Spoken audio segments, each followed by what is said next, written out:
Hello, everyone, and welcome to Crime in Court. This is the rewatch of the 1993 Menendez brothers trial, California versus Erik and Lyle Menendez.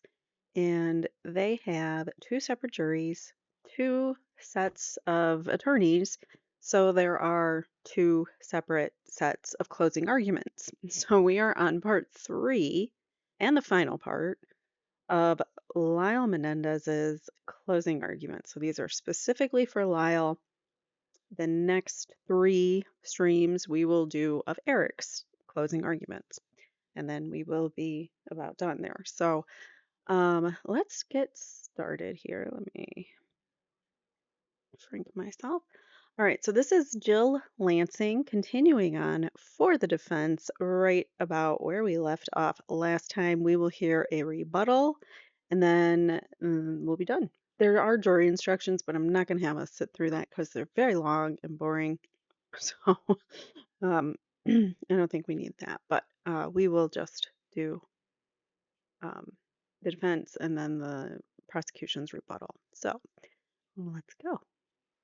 I'll turn my attention to the testimony of Lyle Menendez. As I told you in the beginning of the trial, and as I told you in the beginning of my argument today, the whole issue here is, were they afraid? Nobody's asked you to say what they did was right, or even what they did was reasonable. But if they were genuinely afraid, and the crime that they have committed is manslaughter. And if they went into that room intending to kill, then it is voluntary manslaughter. And if they went in a blind panic and started firing without the necessary mental state, without the intent, then it is involuntary manslaughter. And so all of the witnesses we have brought you have told you what they saw that would explain how a child in that world would grow up afraid. I'd like to talk to you now about the world as Lyle Menendez experienced it.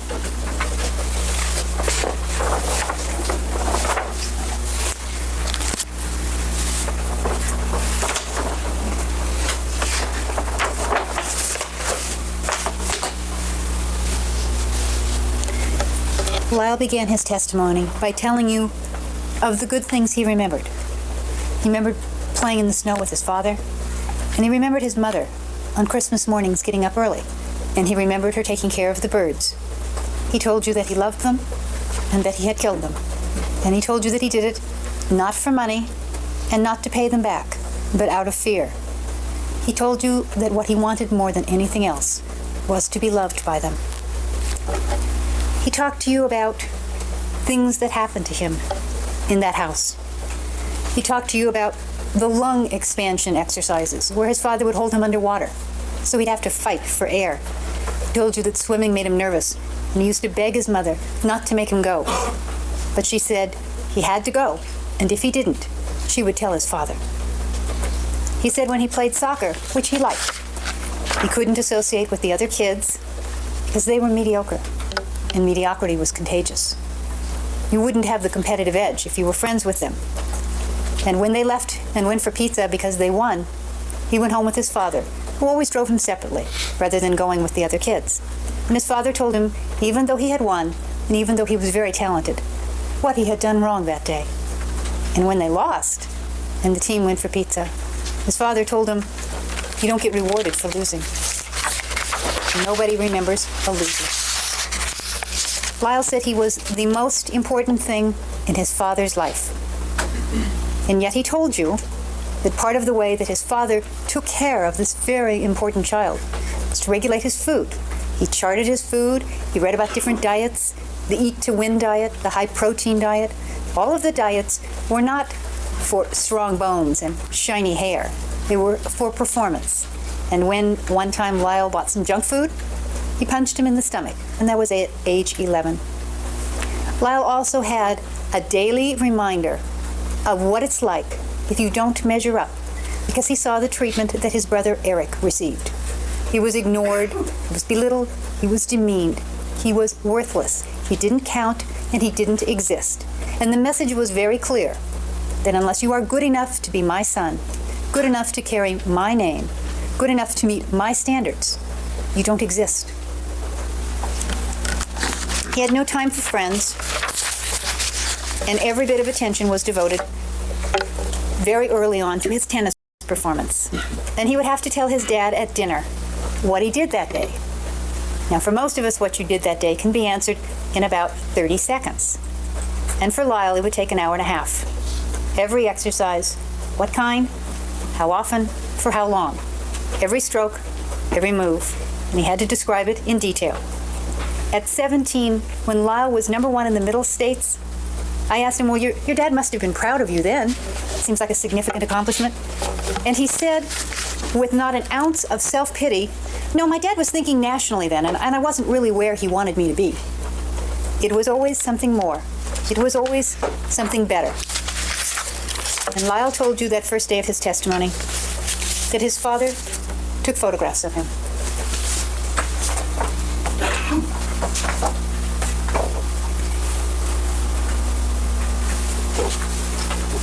And of his brother.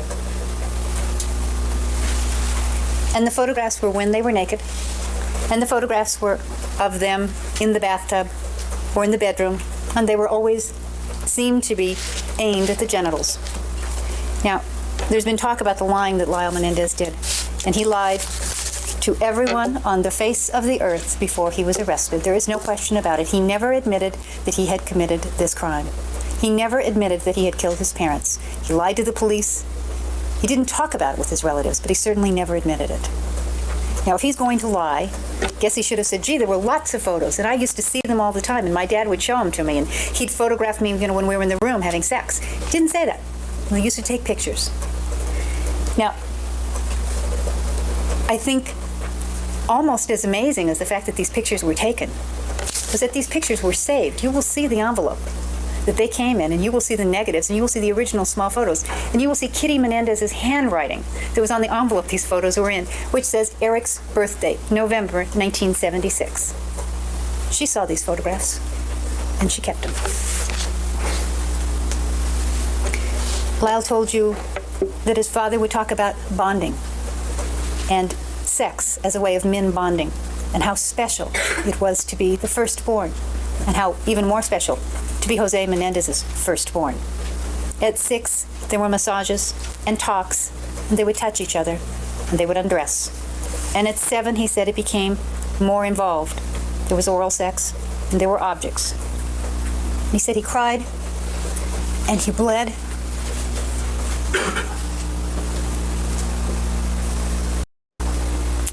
And he asked his father not to. And his father said he didn't mean to hurt him, that he loved him. And he said he wanted his dad to love him. When he told his mother, she said he was exaggerating. Dad loves him. Dad has to punish him sometimes. And his father said, it's our secret. It makes you special. And if you ever tell, bad things will happen to you. So he didn't tell. And he did things to his brother. And he apologized in court. And Mrs. Bazanich would have you believe that that was staged. When she asked him on cross-examination whether he had ever had a chance to apologize to his brother before, whether he'd ever been around him, he said, the apology was for my dad as well. He didn't want people to know this about his dad. At 13, he talked to his father about what was going on with Erik. And his father said, it would stop, but don't tell anybody. It has to be a secret. And his brother said it had stopped. He lived in a house where Mom was tense and she would explode, and Dad was focused on every detail of his life. And when he did well, his father would ruffle his hair. His father engaged in these talks, these brainwashing sessions. His father seemed to have made a determination that whoever Lyle was, without ever really finding out who that was, wasn't good enough. It had to be Jose who was alive inside that body. It had to be Jose's thoughts and Jose's philosophies and Jose's views of the world, and nothing less would do. And so for hours and hours and hours on end, they would sit, knees together. Lyle said their foreheads would be touching. And if he got the answer wrong, Jose would bump his forehead. And he would repeat. He would repeat slogans. He would repeat thoughts. He would repeat tennis programming. And he would repeat it over and over and over again until Lyle Menendez knew what his father wanted of him, knew what to say and what to think, not what to feel, because feeling. That's total brainwashing technique. That's what, like, the CIA uses to brainwash people over and over and over. Just keep repeating over and over and over. Crazy. Was something that wasn't supposed to happen and certainly was never supposed to be demonstrated. It was a great sign of weakness to display emotion, either happy or sad. His father worked on fixing the flaws. When he walked with his feet out, his father quacked like a duck and wouldn't walk with him. It's too humiliating to have a son with a flaw such as this. And when Lyle stuttered, he made fun of him. And Lyle said he tried not to talk very much and answer in short sentences. When he showed emotion, he was sent to his room. And when he wet his bed to age 14, he was ridiculed. He believed that his dad loved him. And he said his dad showed it when he pleased him. He saw his mother and father fighting. He saw physical violence between them, which became the source of nightmares for him for years. He says when they moved to California, Mom deteriorated even more.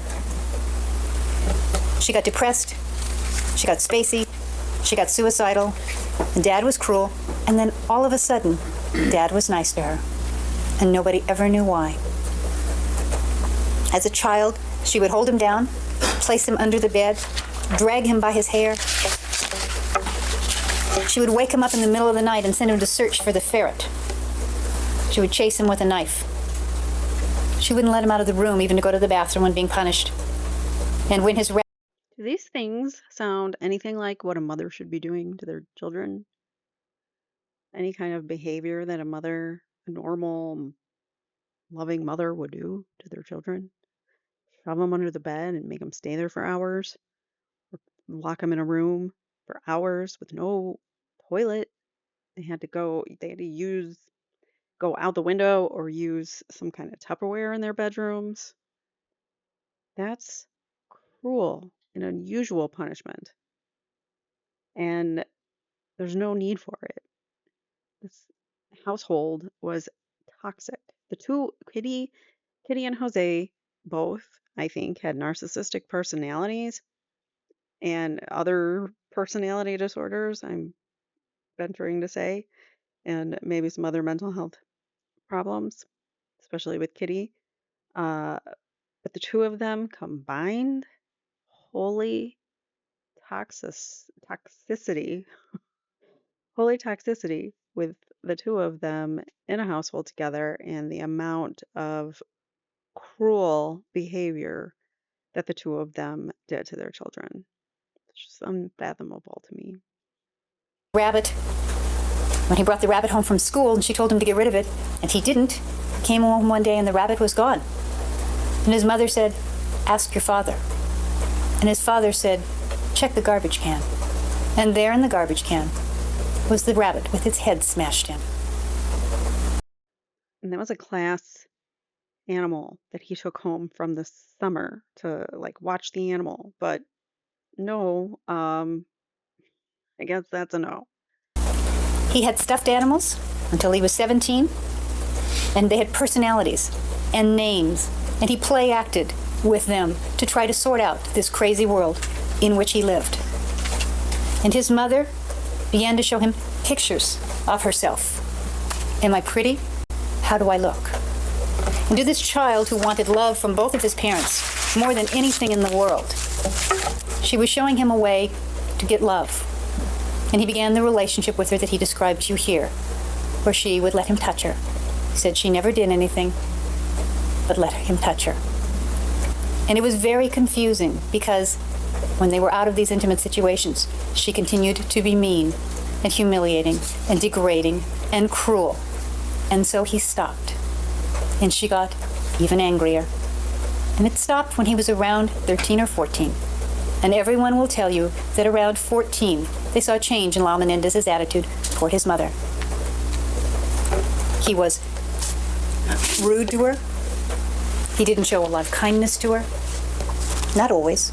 but on occasion, and this was contrasted with his behavior with his dad, which was always respectful. But one of the exhibits you have is a letter that Lyle Menendez wrote to his mother in July of 1987. And he's traveling. He's in Europe at the time. He says, "Hi, Mom. How are you? I hope you're all right and hanging in there. I often worry about you. You're the only mother I have and would want. Did you make any new friends? I hope so." So whatever their relationship was, he continued to love them both and continued to hope that they would love him back. His dad was fearless. He would give demonstrations of how immune to pain he was. He would have his sons pinch him. He would put needles in his hand. He was not afraid of the police. Lyle told you of the situation where he was pretending to be a burglar and terrified the kids. And when Lyle, standing there with the family rifle, watched his father open the door, his father was laughing. He talked about setting up toy soldiers, which took him hours, and his father, in a matter of moments, wiping them all out. Of showers, in which there wasn't a handle, you needed a wrench, and his father would turn the water on freezing cold or hot and close the door. His father, being in the shower with his two sons in the beginning, would get out and hold the door closed with Lyle and Erik trapped inside until Erik would get hysterical. Told you of the swing in the shower, and being punched in the stomach, and being hit with the belt and thrown out of the houses at night. Talked about being thrown into the coffee table and punched in the mouth. Now, there are either witnesses or medical records or photographs to support virtually all of these incidents. The situation in which he's punched in the mouth is when he's approximately 16, and he's playing tennis with his coach. It had been raining.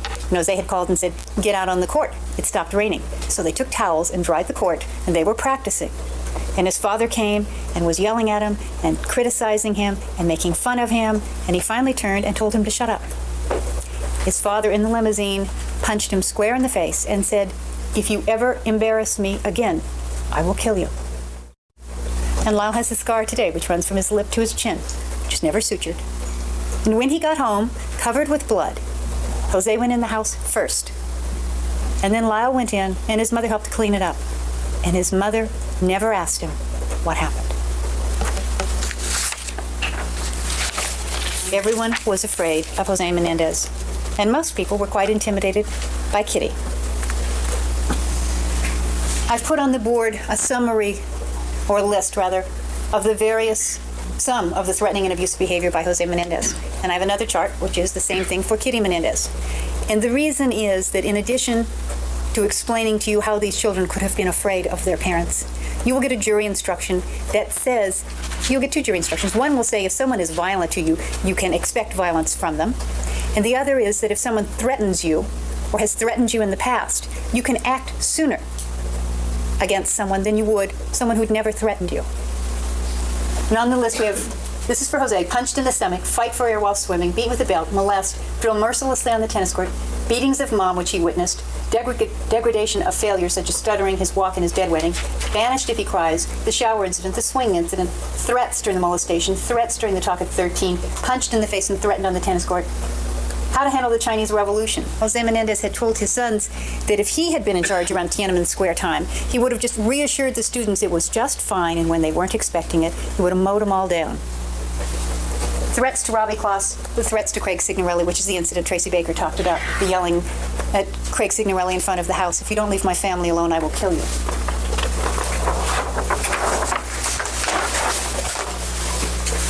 Kitty Menendez.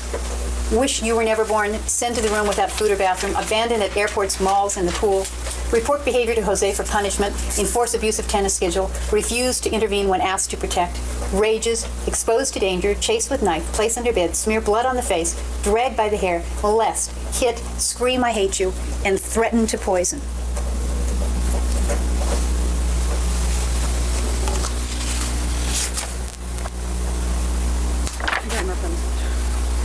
I got nothing to say. It just, when you sum it up that way, everyone's like, why Kitty? That's why. All of those reasons why.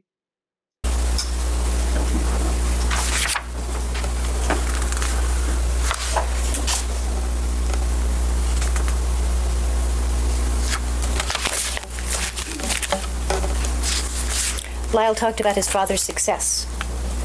what he had done for live entertainment, how much better off the company was, how it was getting better and better all the time. He was making only more and more money. He talked about the fact that his father wanted to buy a peninsula, and it would have a house, one for Kitty and Jose, one for Lyle and whoever he'd marry, one for Erik and whoever he'd marry. Terry and Carlos, I think, were going to have a house there, the grandmother. And as Lyle talked about it, I think it became very apparent that's what he expected. It didn't strike him as unusual. It didn't strike him as unusual to have his whole life planned for him because he's had his whole life planned for him. So he didn't think it was like, did he maybe not want those things? Did he want things of his own? Sure. But he didn't fight it because you knew not to fight Jose. So you just went along with it. And that was, he just pretty much agreed, like, okay, that's my fate because Dad says so. He told you about his father taking over his situation with his room when he's at Princeton. He goes there, somebody's in his room. At 21, calls his dad. Never occurs to him when there are no utilities at the Princeton house to go get them turned on. It never occurs to him when there's someone in his room at Princeton to handle it himself. His parents always took care of him. It's sort of like a bird whose wings get clipped, doesn't survive outside the home situation. Lyle talked to you about what happened during that last week. He said he was talking to his mother in the den, she was relaxed, and then she exploded. In a confrontation which he said took maybe a minute, she ripped off his hairpiece and threw it at him. And his brother Erik was there and was shocked by what he saw. And Erik, perhaps because his big brother for once seemed vulnerable, felt he could tell him what was going on. And Lyle tells you of that discussion. Erik tells him that his father has been abusing him for 12 years and that he can't stand it anymore and that he can't continue to live. And he wants his big brother to do something about it. Now, Lyle's about ready to go back to Princeton. He's got his condo, he's got his girlfriend. Life's going to be fine. I guess he could have said, sorry to hear that. Hope things work out. But what he said initially, and he's sorry for it, was, how could you let it happen? Did you fight back? Did you like it? He couldn't believe it. And yet he knew what had happened to him.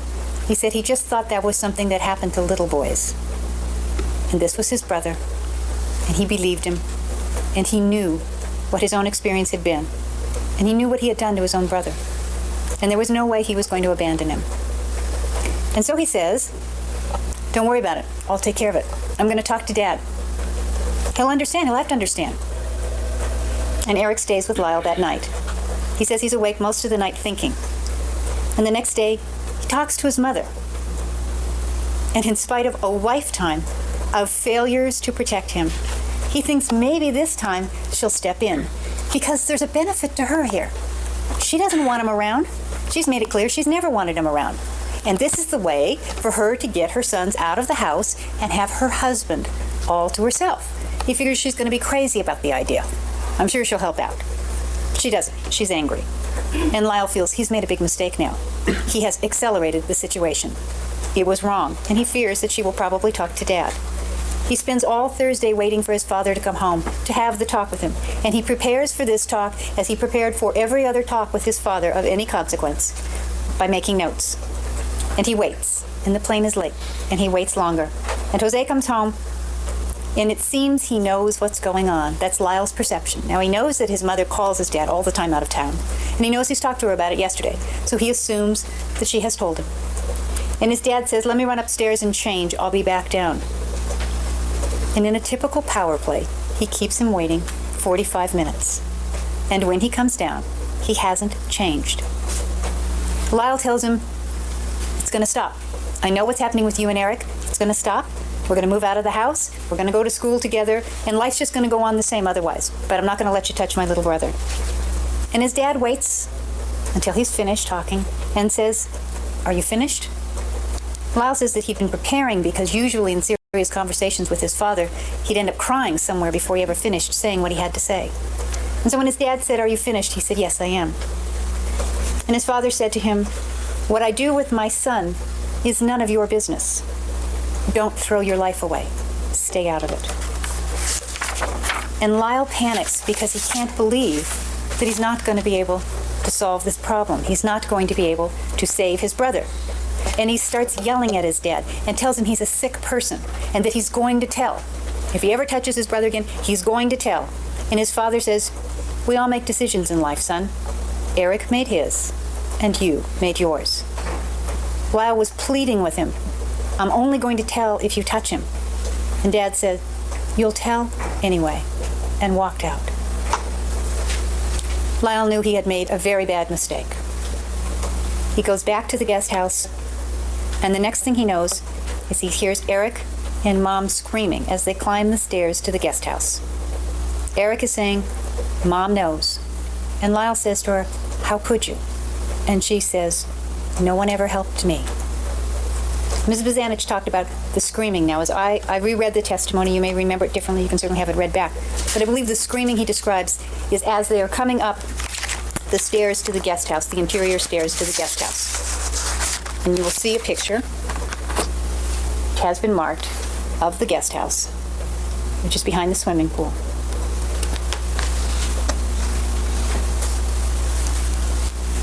Erik is hysterical and crying, and they talk about what they're going to do. Erik says, "Dad's going to kill us." And Lyle thinks he will. He doesn't think there's any chance in the world that Kitty and Jose Menendez, who have come up from a world they wanted to leave far in the past, are ever going to jeopardize their position in the world, their success, their respectability, by letting their two grown sons tell this story of abuse. Lyle wants to leave, but Erik says he can't. Dad'll find us. He'll kill us. He travels all over the world. They've got all the money in the world. They know everybody, and they know everything about us, because the boys were having this very uncanny experience of having their parents know things that their parents had no way of knowing. It turned out the phones were tapped, but they didn't know that at the time. It just made them seem that more all-knowing and all-powerful. They talk about running away, and Erik says, "We can't. It'll only make it more dangerous. We'll spend our lives looking over our shoulders." They talk about going to the relatives, and they realize that there's really nobody there who would stand up to Jose and Kitty. And although people have come into this trial and testified, I was thinking when Mrs. Bozanich was arguing about Jose Menendez being tried as a child molester, if these same people would have come forward when he was alive. They talk about going to the police, but that makes no sense to them. They don't think that the police can protect them. Dad seems to have power there. And they say, "Well, you know what, maybe it won't happen. Maybe they won't really do it. But what if they do? But maybe they won't. Yeah, but what if they do?" And so they decide to buy guns for protection. That is the plan they made. They planned to protect themselves. Lyle said the next morning when he got up, Erik was playing tennis. Now, Mark Heffernan has testified that his best memory is that he gave a lesson on Friday. It could be Thursday. He believes it's Friday. Erik has said he believes it's Thursday. In any event, they leave, and they go to the gun store in Santa Monica, which we've already talked about, and then they drive down to San Diego. And on that drive down to San Diego, Erik tells Lyle the things he didn't tell him before. He tells him the details of the abuse. And he tells him about the threats. And he tells him about the violence. And Lyle's mad. Because if Lyle had known about these things, he never would have had the discussion with his father. He would have known that there was no way his father could ever let secrets this sick out. They buy the guns. Erik buys the guns. Lyle gets the ammunition. Lyle doesn't have a license, which we've shown you the Department of Motor Vehicle records on, and we've talked about that. He testifies that the lady shows him the basics of loading and using the gun. And then they come back. And when they get back Friday night, their mother tells him that the fishing trip tomorrow is not going to be at 11 a.m., a daylight trip, but it's going to be at 3 in the afternoon. And it frightens them. They don't understand why it's been changed. Maybe that's where it's going to happen. They go to another gun store, their fourth gun store the next morning, to get other ammunition, bigger ammunition, stronger ammunition. These are the most powerful people in the world to them. And when they come back, they are hoping to be gone long enough so that their parents will go on the fishing trip. But they don't. They wait for them. And so they leave on the fishing trip, according to Lyle Menendez, about 3 o'clock.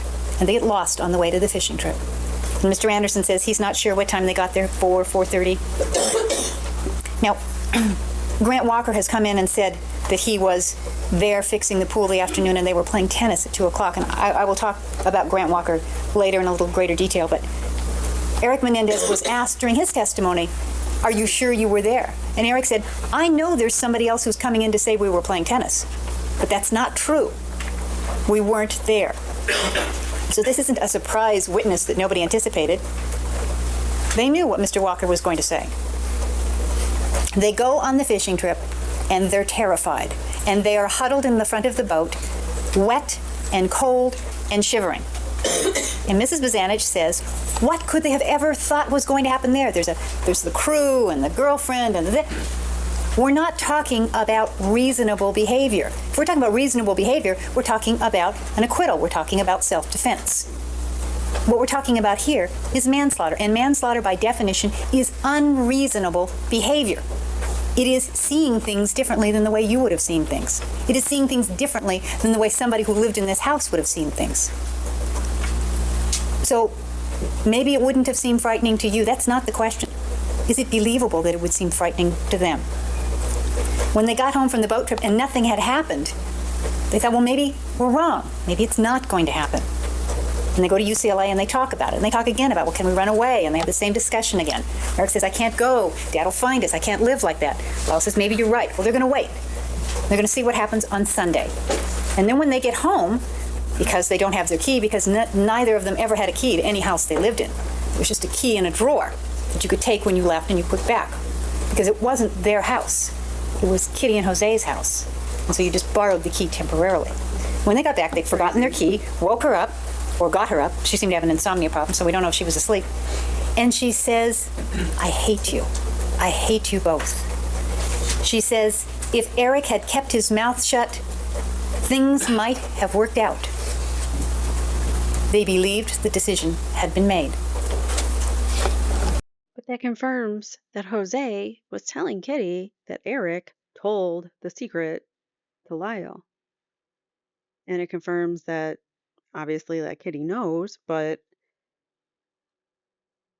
it confirms that they discussed it.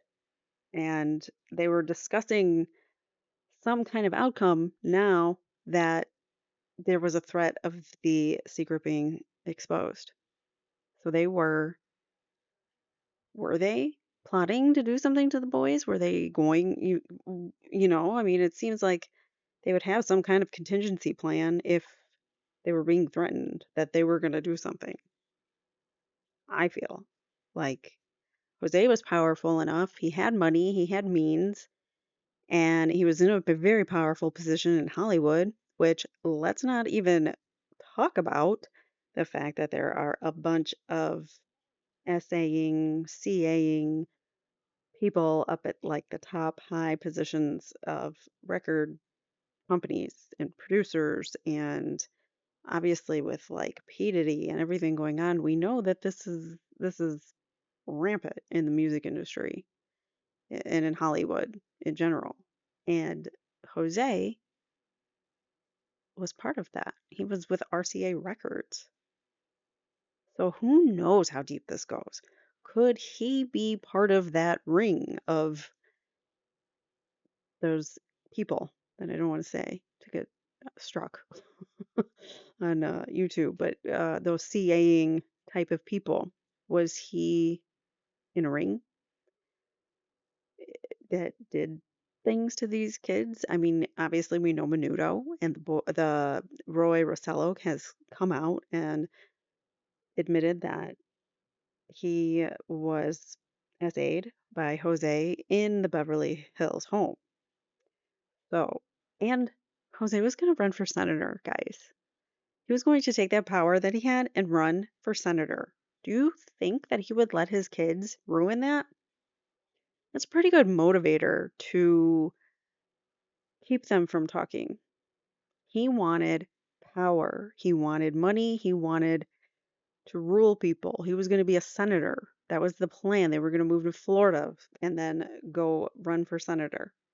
He could have been, Jose Menendez could have been senator of Florida if this didn't happen.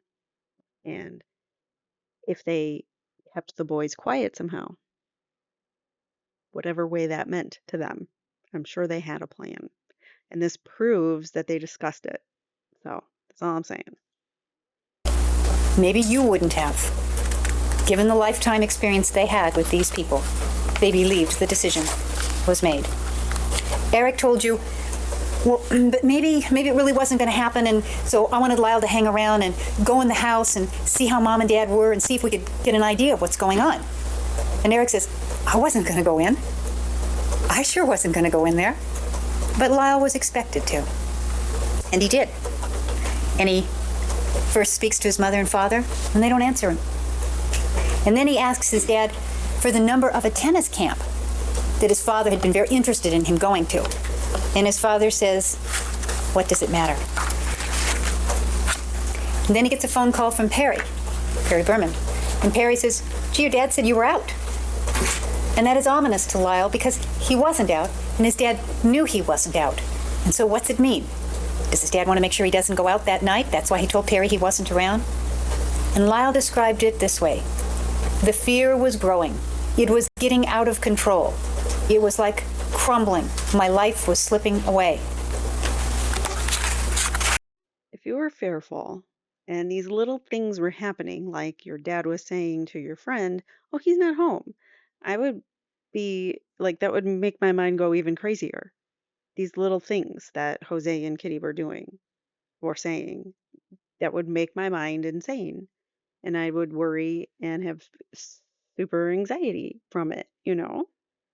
So it's not unrealistic that they thought that. They were already afraid of the parents. The parents, especially Jose, had threatened to take their lives. So, especially in this particular scenario, if Erik ever told anybody, well, now Erik told someone. He told Lyle, and Lyle's now threatening to tell people outside of the family. And Jose can't have that. So that might make Jose react. I'm just saying.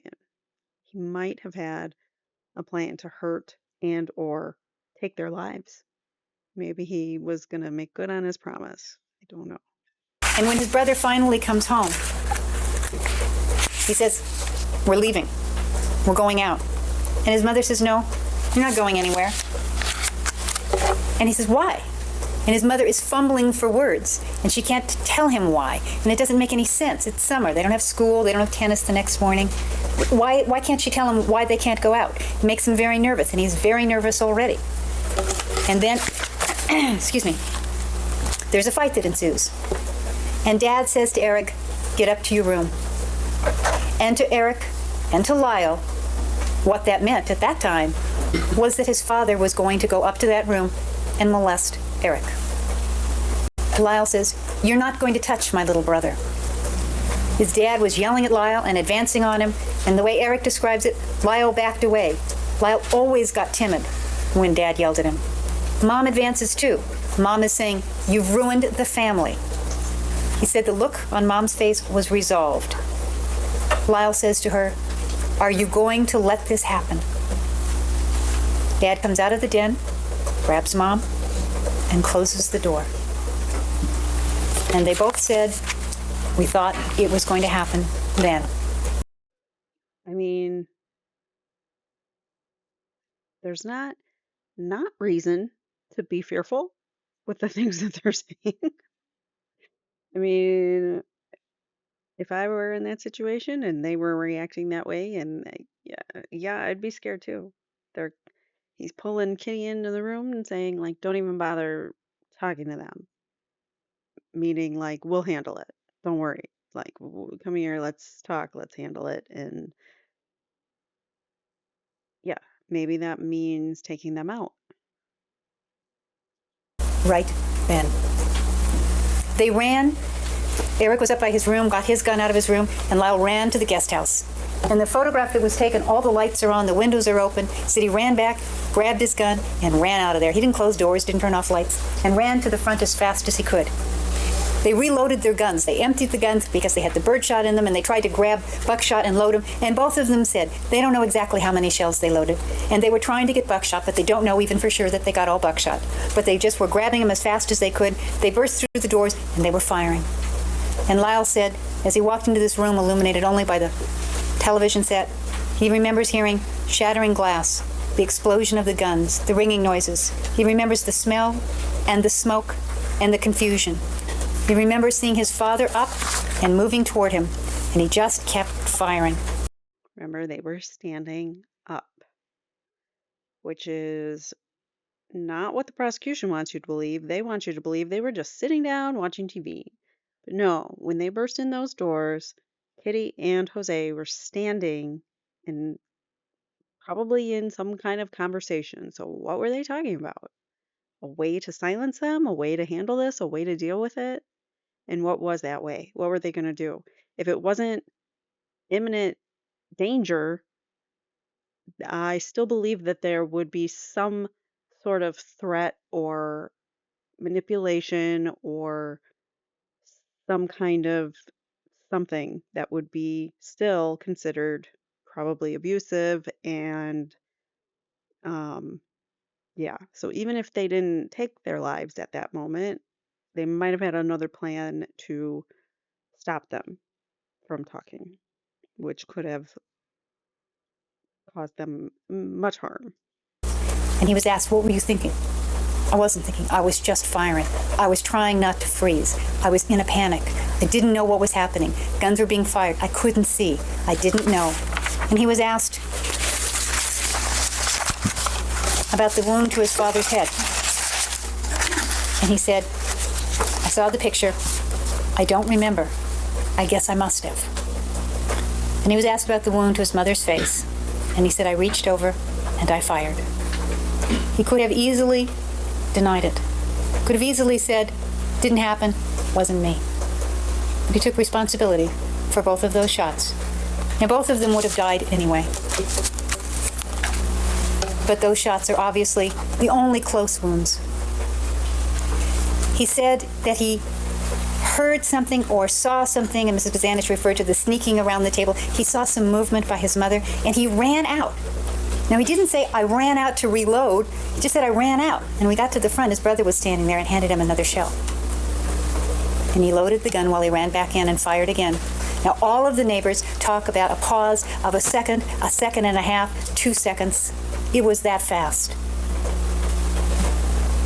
He also told you that when he loaded his gun the first time out in front in the car, he put some extra shells in his pocket. I guess if he was thinking clearly, he would have reloaded in the room. Or maybe if he was going to reload, he would have reloaded in the room. But he's taken the responsibility for all of these things which could not have otherwise been proven. And the question that you have to answer is, did he do it because he was afraid? Knowing what you know about this family and what his life experiences were, can you believe he was afraid? And if he was afraid, even though his belief in the danger is unreasonable, and he intended to kill him, it is a voluntary manslaughter. And if he was afraid, and it was unreasonable, and he didn't intend to kill him, he wasn't thinking that clearly, then it is an involuntary manslaughter. You're going to be given instructions on heat of passion also, and fear is one of the emotions that they talk about, as long as you are still under the influence of that emotion. And as Mr. Burt talked to you about yesterday, anger dissipates, something happens, and sometime later you get over it. And fear builds. And fear was building, and it didn't stop until it was over. He talked about afterwards. He said he sat in the foyer for several minutes. He was asked by Mrs. Bazanich. When I questioned him, he said several minutes. And when she questioned him, she said, how long? And he said, I don't know. She said, well, approximate. And he said, I don't know. Maybe 5, maybe 10 minutes. Doesn't have an idea at a time like that what the passage of time is. They waited for the police to come. And we know from the 911 call that the police were there within 1 to 2 minutes of receiving the call, according to Christine Nye, and I think within 3 minutes, according to one of the officers. And we know that the police station is a mile away, and it's a Sunday night, and it's Beverly Hills, and there isn't a lot of traffic. And it's a summer night, and the windows are open, and it's a densely populated area. And they know somebody's going to hear the shotguns, as they did. And they know someone's going to call the police, as they didn't. And so they wait. Now, when you're waiting under those circumstances, I assume the time seems very long. And at some point, nobody was coming. And they decided then, maybe we don't have to tell. And they decided then to pick up the shells, which I guess if they'd been planning this, they'd have been wearing gloves so they wouldn't have to worry about fingerprints. And he doesn't remember if they dropped the guns off first or went to the movie first. But he remembers that they went to buy the movie tickets, and they had the time on them, and they were of no use. And they went to dump the guns, and his brother got out of the car, ran down the hill, and hid them under some bushes. It's not like he had to dig a hole or something. And on the way to the Santa Monica Civic, now that it is 11 o'clock, to meet their 9:30 alibi, they notice that Erik has blood on his pants, and Lyle's shoes have some blood on them. He thinks. He doesn't really remember changing his clothes, but he thinks he may have changed his shoes. He remembers Erik changing his pants. That's something I've always wondered about is, since all of the shots were distant shots except the two close ones we've discussed, how was it Erik ended up with blood on his pants and Lyle didn't? He says he called Perry Berman and asked him to meet him. He doesn't remember the second call, but he knows he did because Perry remembers it and it's on the phone records. I suppose if you've got a well-thought-out alibi, when you call Perry Berman, you don't have to call him back and change the plans again. He said that they were both losing it. They were crying and shaking. And Perry Berman describes the anxiety and nervousness in his voice.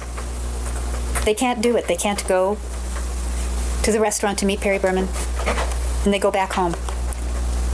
And Erik goes in and starts screaming. Lyle says he doesn't remember the tape, but he recognizes his voice. That was him on the tape. And he's crying, and he's screaming. And no, he doesn't tell the police he did it. And then he is interviewed by Sergeant Edmonds. And he tells him he was at the movies, but he doesn't have the movie tickets. And then he went to Taste of LA, but of course the person he was supposed to meet there, he didn't meet because he got there late. So that's his alibi. Mrs. Bazanich talks about how cool it is to go back at 8 o'clock the next morning under the watchful eye of the police and remove the shells from the car. Well, number one, I doubt that the police were standing there watching him do it. And number two, I think it speaks more to the confusion earlier on, that they would have driven home, parked their car in front with the shells in it, and called the police.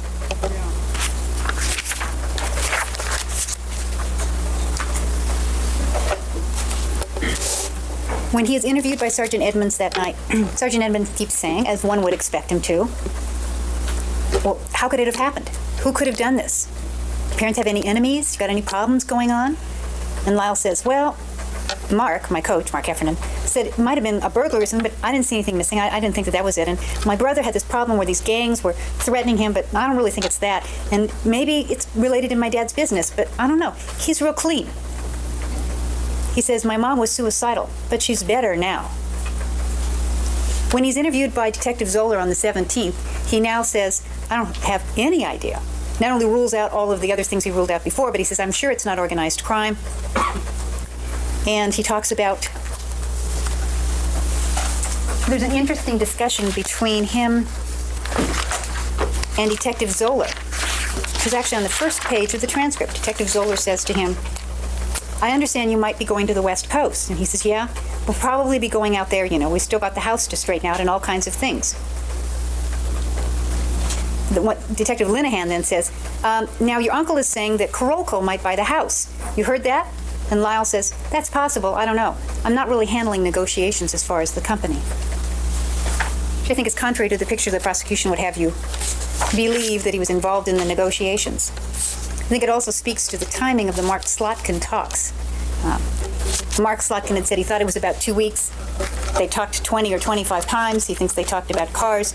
We know that Lyle Menendez is with his relatives the whole first week in California. He's staying at the Bel Air Hotel. All the relatives are around. He then leaves for New Jersey and is back there for at least 2 weeks. And he's back there still on the 17th with Detective Zoller and seems to be talking about going back to the West Coast after the 17th. So I suggest to you that Mark Slotkin's estimate of 2 weeks is probably off. It's probably closer to 3 or 4 weeks in which they meet.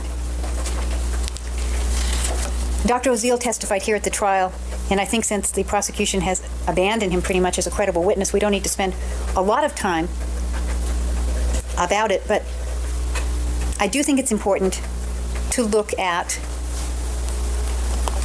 the differences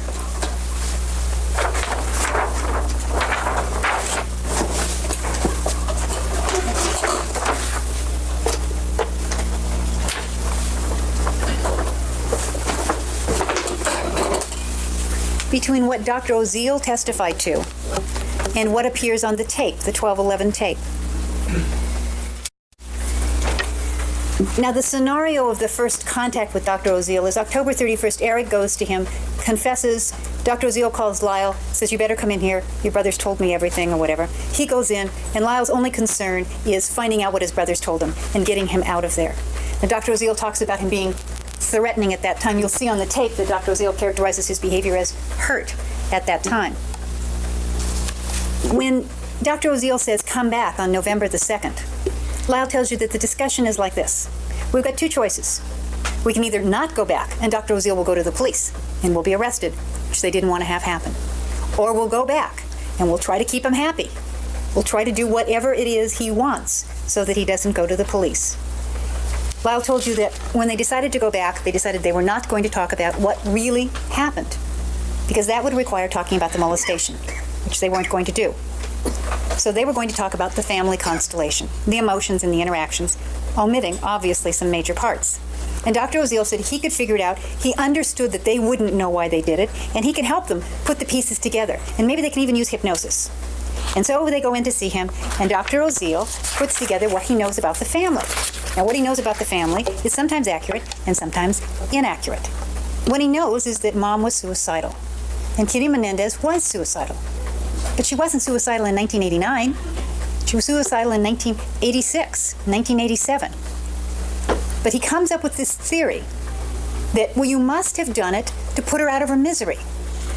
Well, since they're not going to talk about what really happened, and this theory seems to work for Oziel, they agree to it.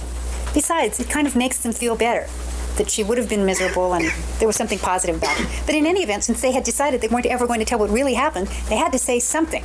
And when Oziel comes up with this, they say, yep, that was it. And Lyle was asked about Dr. Oziel's comments about hating his father. And he said, I know this doesn't make any sense, but I hated him for dying. I hated him for letting this happen. Life was much worse after my death, and things had been the best they'd ever been just before.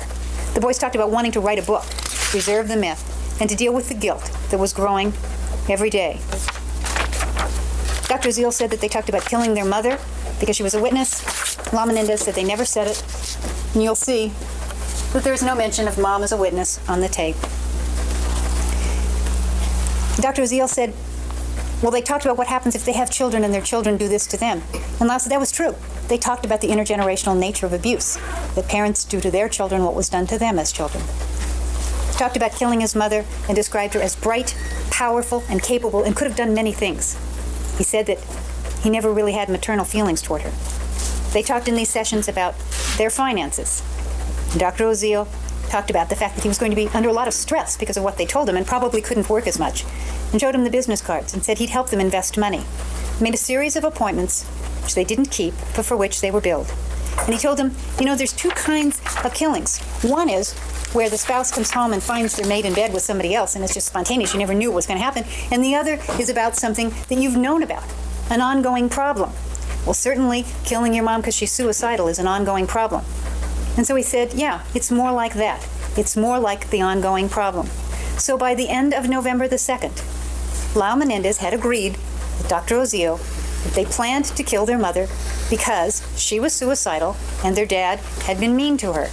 Well, it's a theory that not only doesn't make any sense, it's a theory that wasn't accurate in terms of what was going on in life. Now, I find it very interesting when Mrs. Bazanich was talking to you about manslaughter, and she said, it's the typical situation where somebody comes home and finds their spouse in bed with somebody else and shoots their spouse, and probably the other one. Now, everybody understands, apparently, that that's heat of passion, that's rage, that's a manslaughter. How can it possibly be that a lifetime of abuse and the fear it creates is so much worse a crime? Dr. Conti and Dr. Burgess were asked about the December 11th tape. And they said that they found it unreliable for two reasons. One is that the content makes absolutely no sense, and I will talk to you about that in a minute. And the other is the way it was made. Lyle and Erik Menendez had not been in since November the 2nd. And Dr. Oziel contacted them and said, I'm getting a little nervous. I haven't seen you. Come on in. Now, whatever Dr. Oziel said they were going to do. And they went in, and they talked about making this tape. And that seemed to be something that Dr. Oziel wanted done. So they were going to make a tape.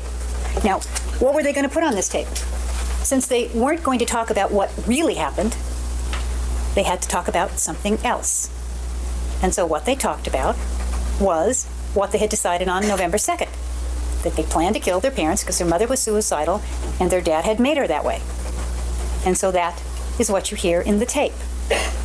And I'd like you will have the transcripts, you will have the tape, and I'd like you to look at it very carefully because there are a series of very interesting things that happen. Number one, as I recall, the only negative things that are said about either of the parents on that tape are said by Dr. Oziel.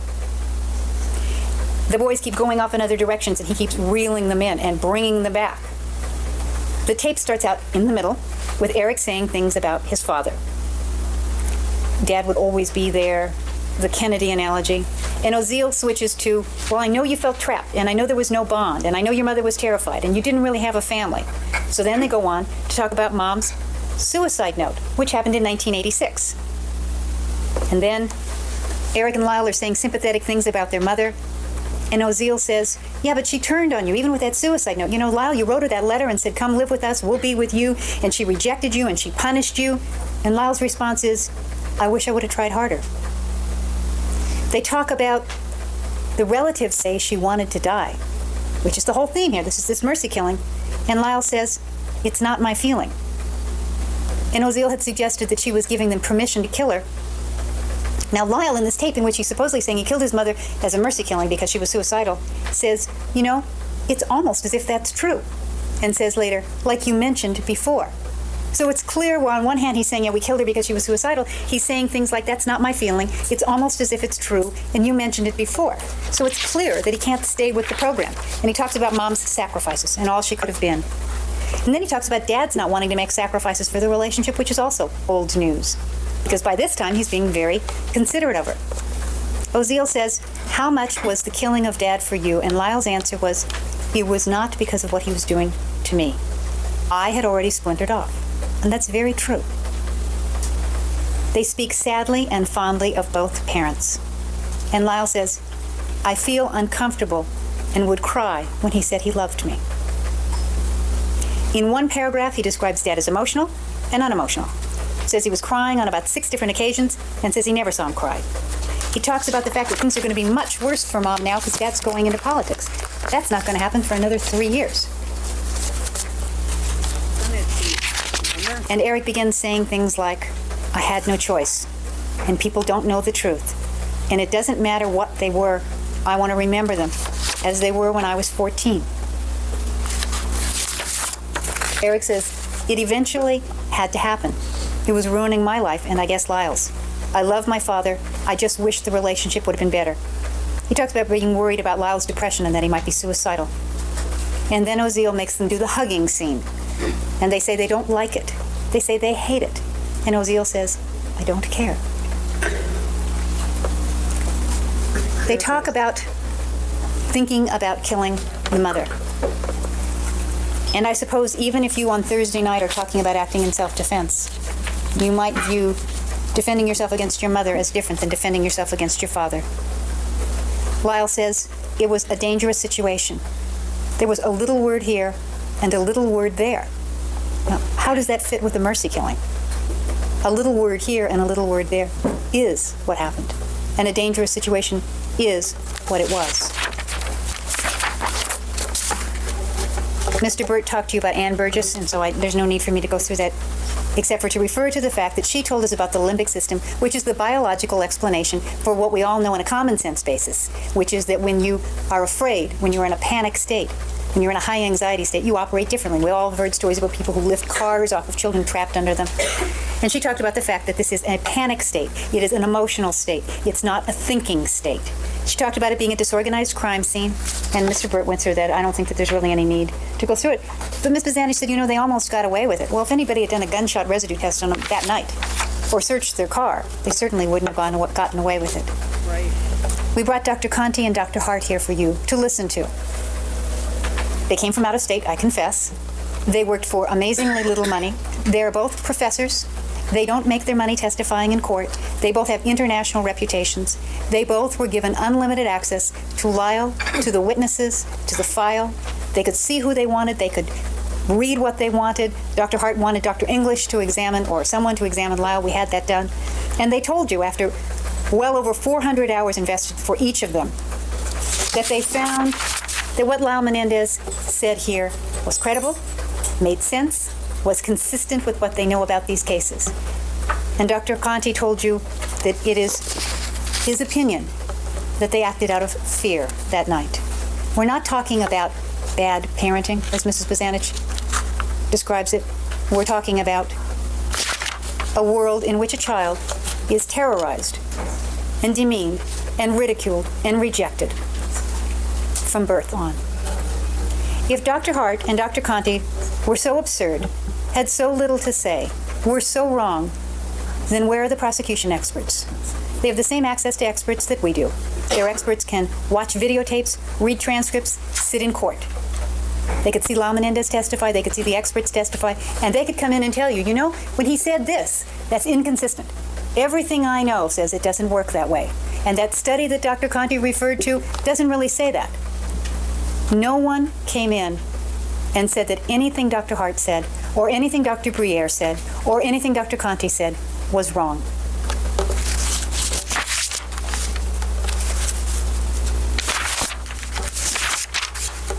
I'm almost done. The maid came in to tell you that she never saw any problems in the house. This family for 9 months never fought, never raised their voice, never had an argument, never did anything but be a perfect, happy family. You can decide how believable you think that is. Mr. Slotkin talked about the construction on the house and the impact on sound. He talked about Lyle and Erik Menendez, whom he'd never met. He introduces himself a couple days after their parents die, says, I'm available. If I can give you any help, give me a call. It gives you an idea of the resources available to them, that they called a total stranger and asked him what to do. Now, these are the two young men who killed to get away from control. Lyle Menendez didn't want anybody telling him what to do, so he goes to a total stranger. He goes to his bodyguard. He asks everybody in the world what it is he's supposed to do. Grant Walker is the pool man, and I know it's late, but I'd like you to pay particular attention, if you will, on this, because I think in analyzing Grant Walker, it is extremely important to look at a number of things, part of which is what he has said on a number of different occasions. Now, first he told us that there were 3 people whose pools he serviced. We knew from Mrs. Ingram that he never serviced her pool. She was one of the names he gave. Mrs. Bassett had said before that he wasn't there, said on the stand he might have been there. Mr. Bartek said it could have been a week earlier. Mr. Bartek remembers that he found the problem, referred it to Mr. Walker, but he can't say definitely it was the week earlier. Look at what he has to say. He gets there at 2 o'clock and he's there for 40, 45 minutes, and no one's getting ready to go fishing. They're supposed to be there at 3 o'clock. That doesn't make a lot of sense. He says that the patio furniture, which is by the guest house in this photograph, is here on the walkway between the tennis court and the pool. The table's there and the chairs are there. And Mark Heffernan says it wouldn't fit. Sometimes the parents would put the chairs up there, but they never put the table there because it wouldn't fit. You couldn't get by. And yet he talks about not only the table and chairs being there, but that he's walking back and forth, repairing the pool. He says in his interview with the police, Erik and Mom, and this is in July of 1993, are having an argument, and both boys are on the court. He says in court that Lyle and his mom are having the interview, and only Lyle is on the court. He calls the radio talk show. Now, I don't care what name you use. If you call the radio talk show, it's because you want to be heard. You want people to know what you have to say. And he tells them, the boys were disrespectful. The parents weren't saying anything. And Erik had a fit because he missed a shot and engaged in foul language. And when he saw the pool man, he stopped and said hello. Now, his testimony here is Kitty and Jose and Erik on the outside, Lyle on the tennis court, and Lyle in a fight with his mother. His version on the radio in August of '93 is Erik on the tennis court, having a fit because of a missed shot, using foul language, apparently directed at nobody. The parents aren't saying anything, and he then says hi to the pool man. And then we have Mr. Bartek's version, who says Mr. Walker told him the fight was between Erik and Dad. And here he says, Lyle and Mom. So now we have all combinations. We have Erik and Mom, we have Lyle and Mom, we have Erik and Dad, we have both of them on the court, we have Lyle on the court. We have a great variety of scenarios, and it's not a complex story to repeat. He talked about what was said. Now, just for comparison, think back when Perry Berman said that he was there for dinner one night, and the parents said, you have to leave, we're going to have a family meeting, and he knew it was about the pool table, and he remembered what people said. When you remember an incident, you remember what people said. And Mr. Walker, who I guess never uses foul language, was just aghast at having to say something. And what he said was not the content of any conversation, but some swear words. He said that the comments were from Kitty to Lyle about how Lyle was playing. And yet Mark Heffernan said in all the time he coached, he never heard Kitty make any comments to Lyle about the way he was playing tennis. If anybody did, it would be Jose. Mr. Walker wants you to think Jose is sitting there not saying anything. Mark, who was there regularly teaching him, never saw this kind of behavior by the boys. Never heard them talking back. Mark told you he was the only coach at the time. So the coach, the dark-haired coach, who Mr. Walker describes on the tennis court, certainly was not any coach they had. He also tells you that he called the Beverly Hills Police Department the Wednesday after the homicides.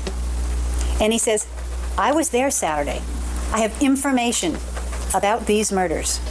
Now, the last crime that I remember in Beverly Hills that got any kind of publicity at all was Zsa Zsa Gabor slapping a police officer. And so I have to believe that when two people are killed in their home with shotguns, the police are very interested in information. And the idea that he would call and say, I've got some information that may help you, and they would say, we're not interested, is unbelievable. And I think Mr. Walker and his testimony are unbelievable. Again, this is a theory. Doesn't have proof. My theory is this. He told his wife this story because it made him look important. And then she started telling other people, and he couldn't back down.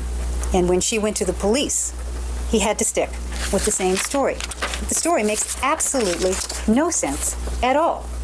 And if you get Erik Menendez's testimony read back, you will see that he's very clearly asked, were you there? And he says, I know someone's going to come in and say that we were home or say that we weren't gone.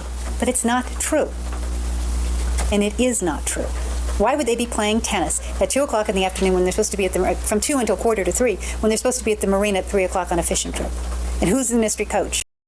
And who's the fight really with? And who's on the tennis court? And what's the fight really about? It's not the kind of testimony that you can rely on. Mark Heffernan said he was there on Friday. He said it could be Thursday, but his best memory is it's Friday. He believes it's Friday. Erik Menendez says he believes that the practice was Thursday. And Lyle says he just remembers that his brother was playing tennis on Friday when he got up, but he doesn't remember seeing Mark there. He said he knows he didn't go on Saturday because of the fishing trip. He knows they had no other coach. He knows the patio furniture doesn't fit. He knows Kitty doesn't comment during lessons. He knows the boys didn't talk back to their parents like that. Karen Farrell, I will address only with regard. She obviously knew nothing about the family. Obviously, Kitty told her no more than she told anybody else. But there's this issue of the bridge date. Now, if she had a date to play bridge with Kitty and Jose Menendez on Sunday night, that only matters if Lyle and Erik knew that. Because we're talking about what their state of mind is.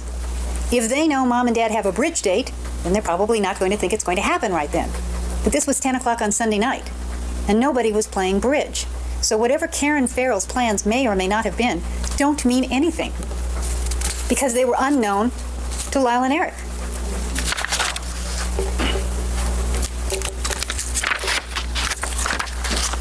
I have probably 15 to 20 more minutes. Should I continue?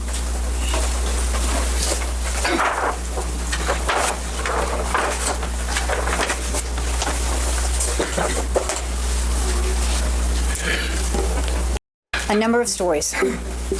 And the prosecutor said that she probably lied about being engaged because she was so morally outraged at what her boyfriend had done.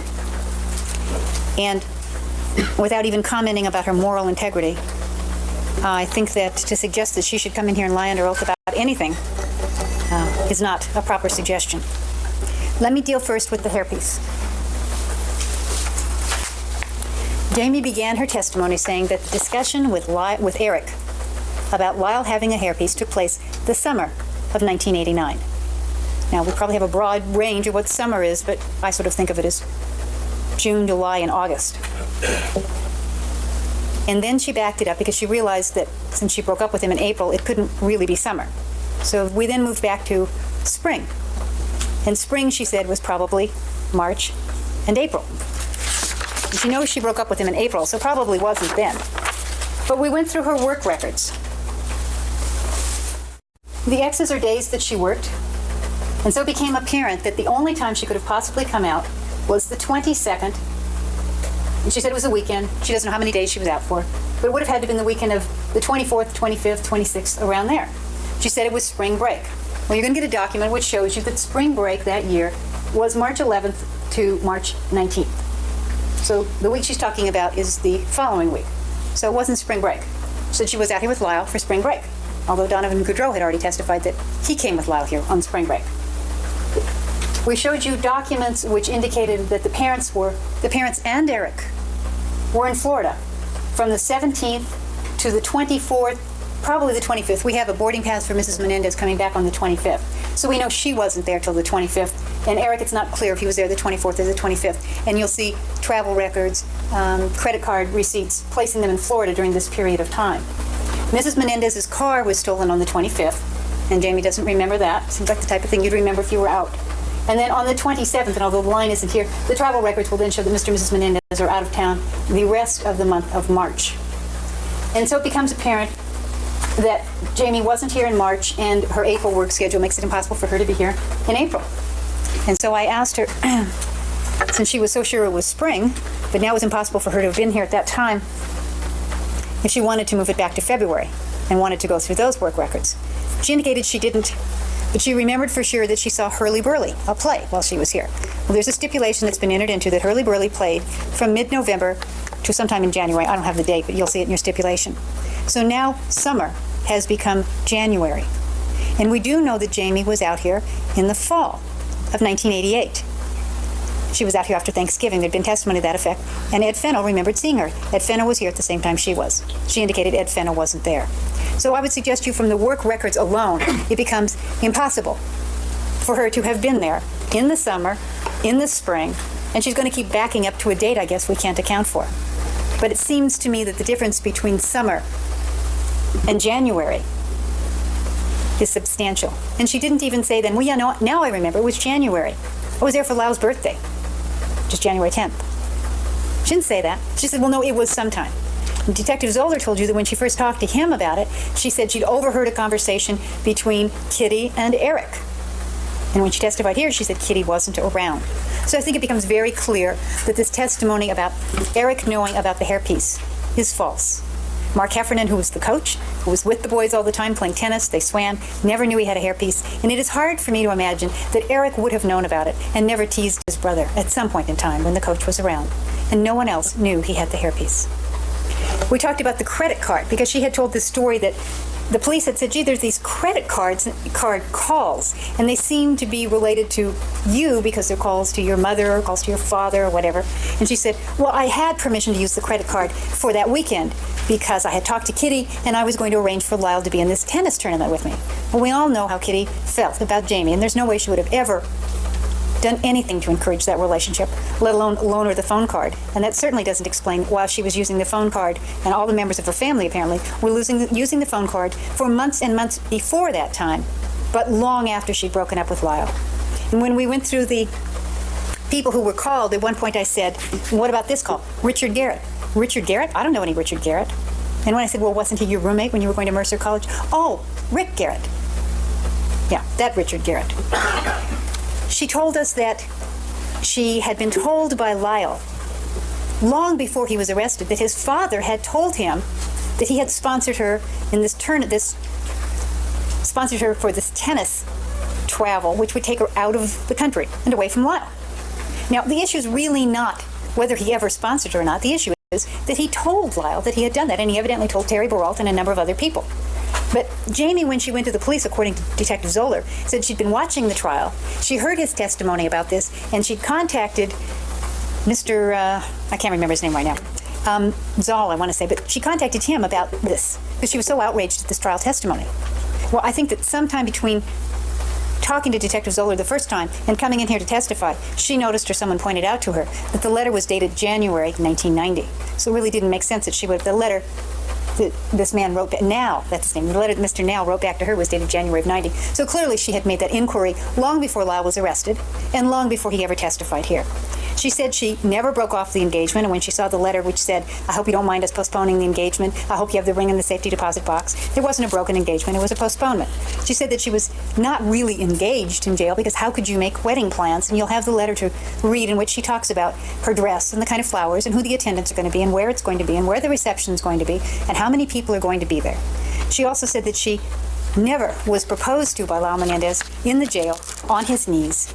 And yet Tim Custer came in and told you about how excited she was the day she got the ring and told him all about Lyle proposing on his knees. She said she didn't live at the Princeton house. You'll see a letter which indicates that she clearly did. She said that she got books. She told Detective Zoller just a few months ago, well, I got books for Lyle all the time from the Walden bookstore. But I can only remember one. I loved Walden Bookstore. You guys remember Walden Bookstore? We used to go there all the time. My mom and I just loved reading. We always would go there. Never mind. I'm old. And that was something about sign language. And she comes in now and says, oh, I remember one was the BBC, which, has some significance in this trial. Now, she didn't remember it in June, I think. No, in November, I'm sorry, when she talked to Detective Zoller on November 2nd. And she certainly never wrote about it in any of the letters that we have, but she did write about other books. She doesn't remember any of those. She said she wasn't involved in his business dealings, in which and we showed her the letter, which you will have, in which she writes to Lyle and says, I know you're going to hire your friend Erik. Don't pay him more than $22,000 a year. Don't get taken advantage of as you always do. You got to be tough. If he's your friend, he should do it for free. You know how people always take advantage of you. I know it's none of my business, but you're mine, and so what you do is important to me. Totally contrary. We were able to show that he was supporting her. She was living in the Marina City Club. She said she wasn't being paid by him. We showed you two checks, which are marked paychecks, $700 and $750 and $700, and I think they're about a week to 10 days apart. I asked if he bought her a car. She said, well, yeah, he bought me a used car. And this was the $12,000 Saab that he drove up with a bow on it as a Christmas present. I asked her what happened to the diamond ring. She said, well, the stones fell out. But even with the stones having fallen out, she did sell it, and she did put the money in the bank. She talked about looking up cases. And she said very specifically, cases where kids are accused of killing their parents, claim sexual abuse, and get off. And she went to the library and she copied all of these cases. Now, Mrs. Bazanich indicated I had to bring in a legal expert to explain this to you because it's very complicated. Well, it's not really very complicated. I brought in a legal expert because I knew that Mrs. Bazanich would do, as she did on cross-examination, attempt to confuse the issue and not talk about trials. Talk about appeals from preliminary hearings where there are no defenses, no juries put on, or appeals from search and seizure issues. And she did. She tried to make it very complicated. But I think two things become very clear. One is Jamie Pizarsik's language, which I have for you. And do you remember the names of any of the cases? No, I do not. Now, you said that you read through some of the cases because you knew that they were about kids getting off who had killed their parents. Who were claiming sexual abuse. Is that correct? I remember that I did not read obviously in detail because they were lengthy, but I remember reading like an initial paragraph that gave a synopsis of what the case was about. I do remember reading that. And all of those cases were about kids who got off because they were sexually abused. That is what stands out in my memory in reading a specific case that stated that. Yes, when you said got off, they were found not guilty, they were acquitted because of this. Is that correct? Correct. And all of the cases were of that type, kids that were acquitted because they claimed sexual abuse when they were charged with killing their parents. Well, I remember reading several of them. I do not remember the context of every single case, but several of them, yes. But all of them that you read had that same theme. Yes, they were charged with killing their parents. They claimed they were sexually abused, and they were acquitted. Is that correct? That's what they were, yes. And were these cases in California? Were they in other states? I have no idea. I do not remember. But now you're very clear that they were kids who were acquitted. Well, yeah. If you would read something like that, I would say a red flag would go up in your head, and it did with me, and I went, wow, surprising, or whoa, surprising. And are you aware that if someone is acquitted or found not guilty, there is no appeal? I guess so. Are you aware that there are no published cases of children charged with killing their parents who claim sexual abuse and are acquitted? Did you know that? Well, maybe the ones Lyle was asking me to look at were appealed cases. I don't know. But you said that they were acquitted or found not guilty. Well, that is what I remember. But you remember specifically they were found not guilty. That was the context of the defense. Now, I'm not claiming that there weren't other times where we were repetitive, but we were certainly repetitive there for exactly this reason. Is to her, got off meant not guilty or acquitted. And if you are found not guilty or acquitted, there is no appeal, and there are no such cases. Now, Mrs. Bazanich asked her if she knew what manslaughter was, and she said, well, killing somebody. She clearly had no conception that manslaughter was anything significantly different. There's been no evidence produced here that she thought manslaughter was getting off. She talked about the synopsis, and when Mr. Janego was here, he said the synopsis always begins with, defendant was convicted of X. So even if it was manslaughter, that is a conviction, and it would say defendant was convicted of manslaughter. And she is talking about people who were acquitted, found not guilty, and got off. And there are no such cases.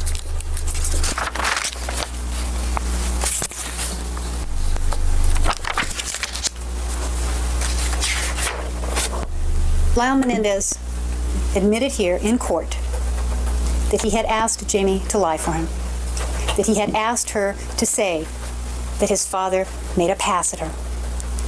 And when she said, no, I won't do it, he said, I knew you wouldn't. I told Joel you wouldn't.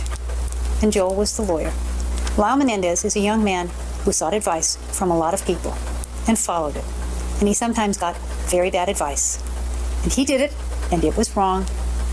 And he has admitted it here. And the prosecution would have had to prove it to you through this witness.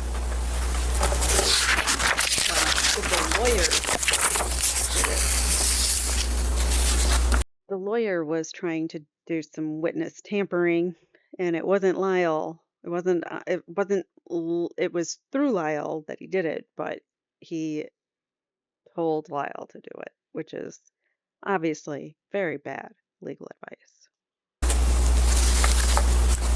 When he talked to Jamie in the jail, or wrote her the letter, he told her that he had been abused by his mother, and he did not tell her about being abused by his father. And I'd like to show you Lyle Menendez's words.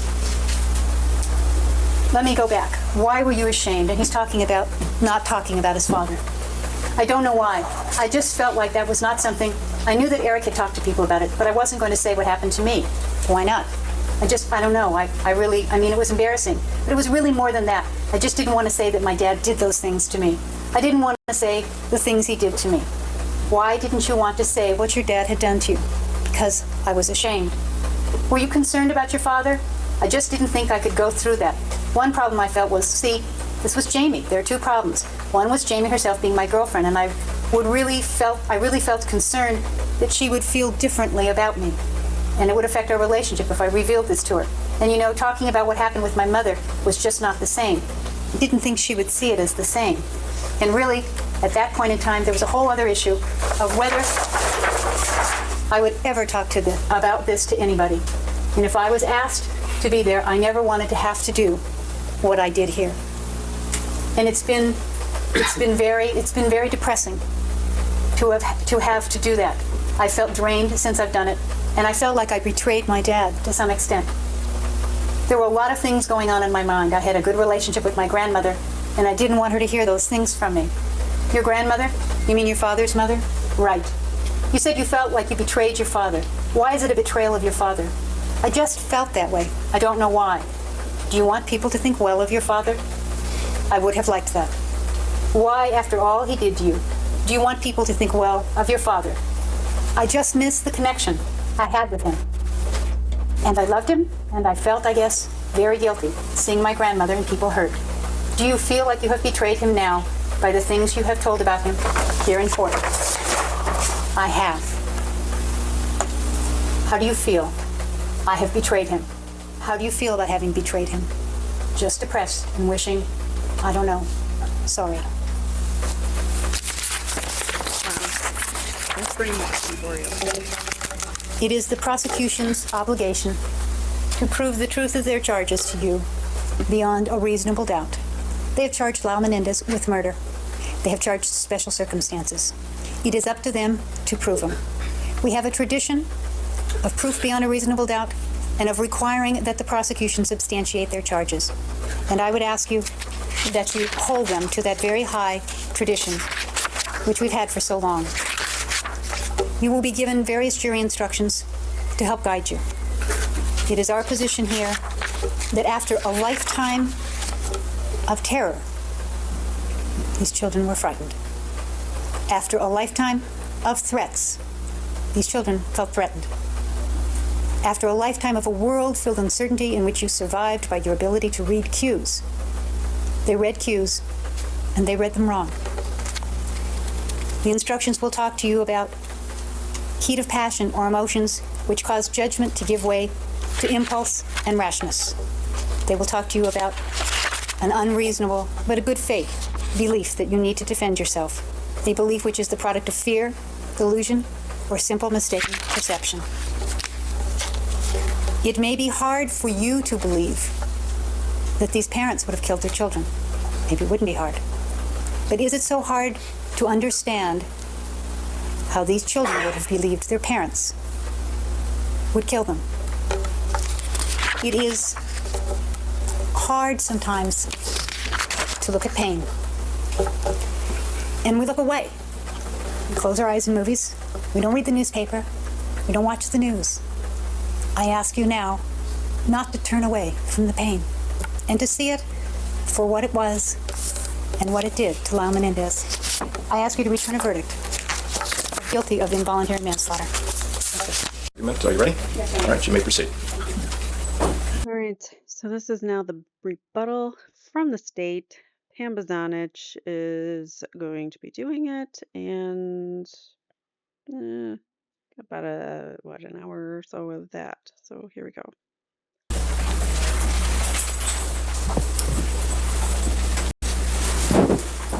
I will be concluding my remarks this morning so that you have some sort of timetable. I'll tell you a story right now. The story is about a man who I know, and this man grew up in an abusive environment, an environment dissimilar in some ways from the defendant's. This man grew up in a home where his father beat him constantly, and he beat his mother as well. And when this man was 12 years old, his mother died. She didn't die from beating, she died from complications of a hernia operation, but she died nonetheless. And he was left in the home, and the only adult was his father, who beat him all the time. His older sisters tried to look after him, but they wanted out of the house too, and so they did what women often do. They married young, and they left the house. When this young man turned 17, he was tired of the beatings, he was tired of the abuse, he was tired of his father. And so he did what many young men do. He ran away. Well, I don't know that yet, so I'll hear a little more. He ran away from home and joined the Navy. Since he was only 17 years old, he couldn't be in the Navy, and so he spent one more year in high school. And the minute he turned 18, he ran away from home. He went back very rarely to see this father of his, and over the years he became a naval officer and then left the Navy and spent 35 years in the Navy Reserves. 35 years after he left home, his father was dying. He was an old man. He was still a nasty man, but he was an old man. And he called for his son, and he asked his son to come to him. "Please come to me, son. I'm dying. I want to make peace with you." How is she allowed to go on and on and on about some random scenario that she's going to try to tie? Like, is this even allowed? I don't think you can. Like, you're not supposed to argue facts that aren't in evidence, or speculation. So how are you able to argue some fictional scenario that she's throwing out here? That I still fail to see the point. And the son said, "No, I won't.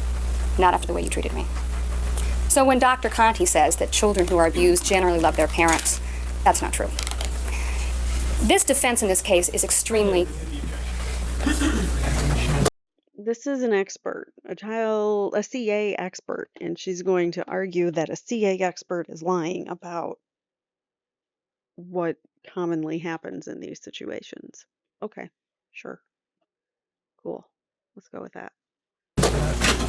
Objections overruled. You may proceed. The defense in this case is extremely objectionable. For all the children who've been beaten to within an inch of their life, for all the children who've been scalded with hot water as punishment, who've been burned with cigarettes, who've been locked in rooms for days at a time, years at a time, and not fed, for those children who became adults. And let me say that throughout this trial you've heard the term the boys, to the point where I'm sure, and in your own mind, you refer to the defendants as the boys, but they're not boys.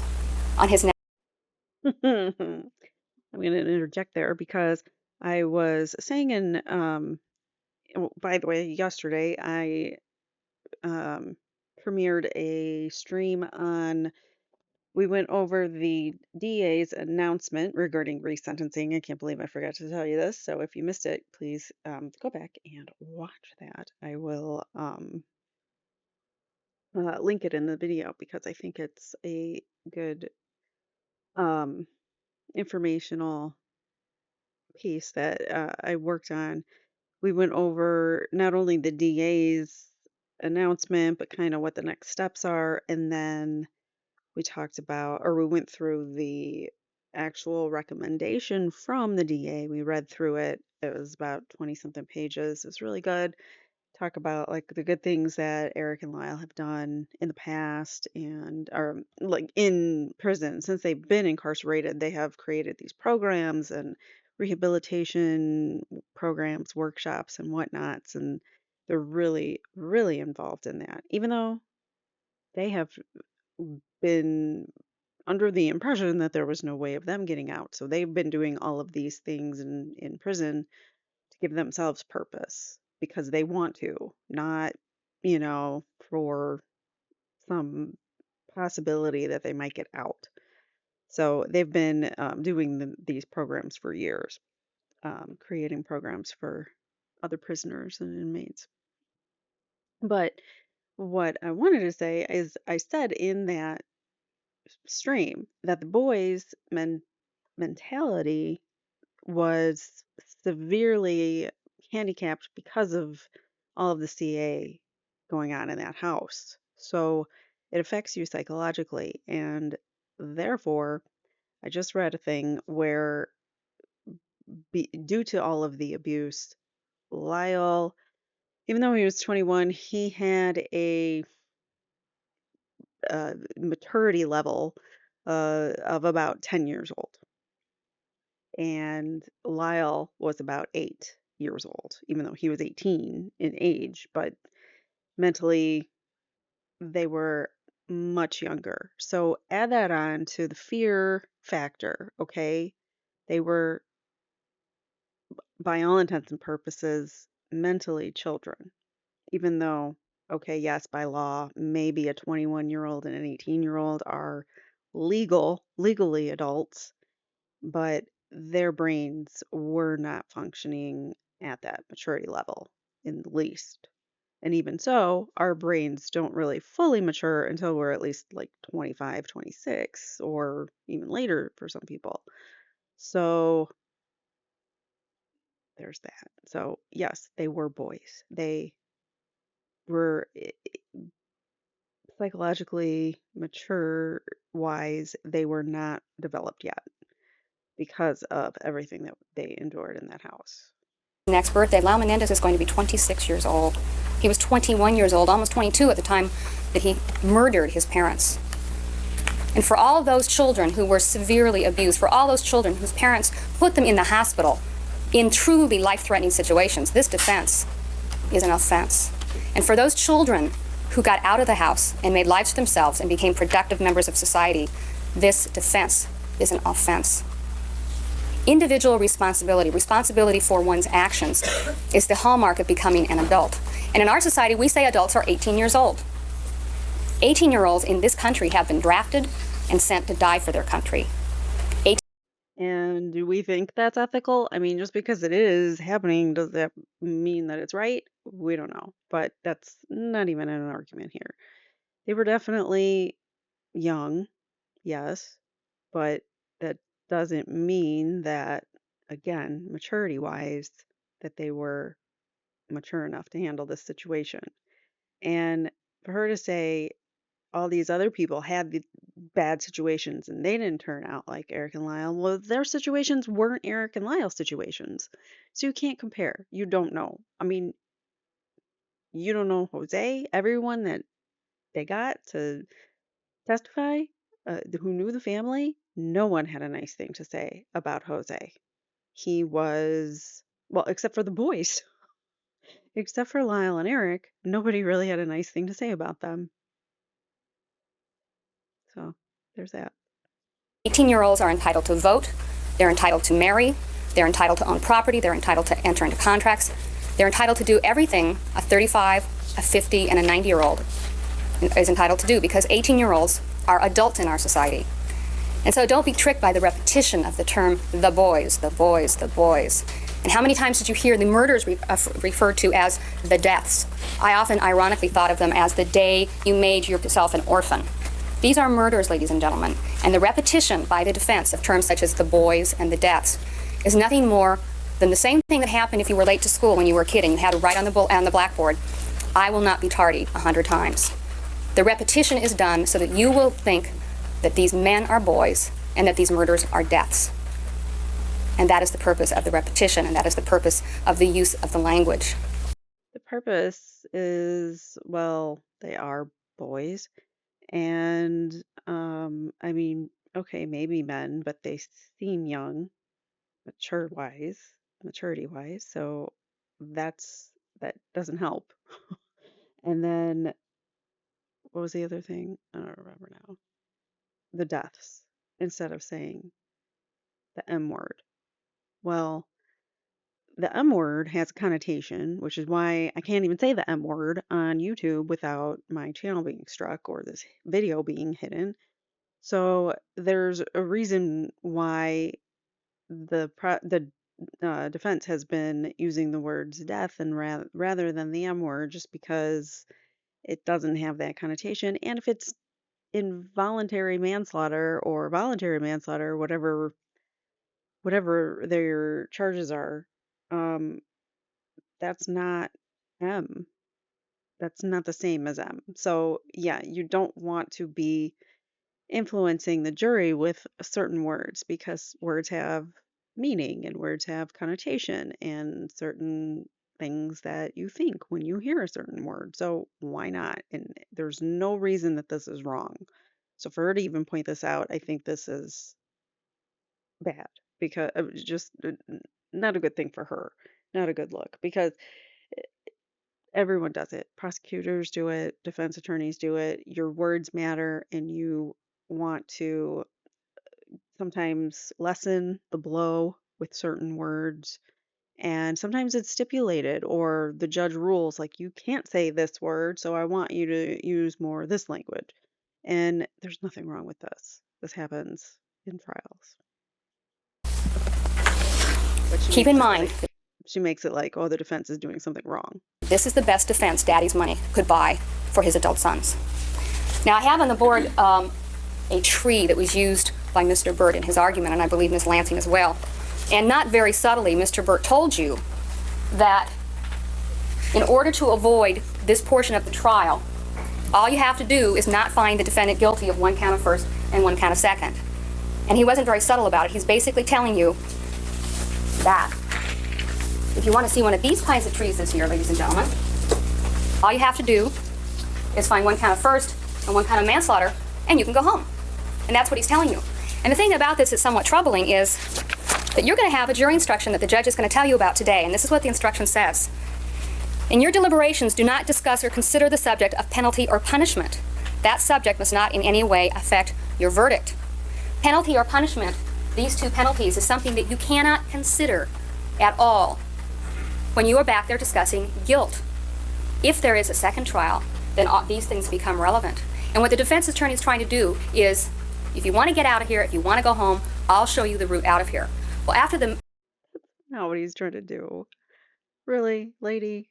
Come on. amount of time and effort that you put into this case, that would be irresponsible.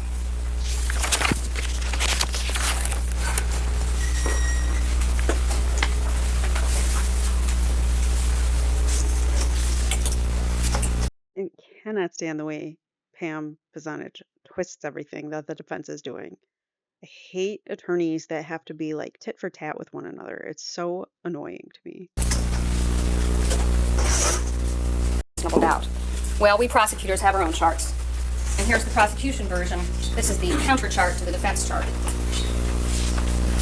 What this proves is nothing. What this proves is that lawyers use words. That is the tool of a lawyer, are words. And just as Ms. Pizarro said gotten off, and the defense attorney refers to it as acquittals, and people being found not guilty, lawyers use words. That is the tool of a lawyer's trade. I do the same thing. But let me just show you this chart quickly. Beyond a reasonable doubt is here. Beyond any shadow of a doubt is a higher burden. Beyond any doubt, absolutely certain and 100% certain. So you see, just as the defense can have their charts that show all the things that are not reasonable doubt, we also have a chart to show you all the things that are also beyond reasonable doubt. So all this is a dumb chart. Like, there's no statistics. There's no, like, how do you get there? It's just a, well, this one should be here. This one should be here. This one should be here. Like, they're just making crap up. proves is that in the battle of the charts, we have ours as well.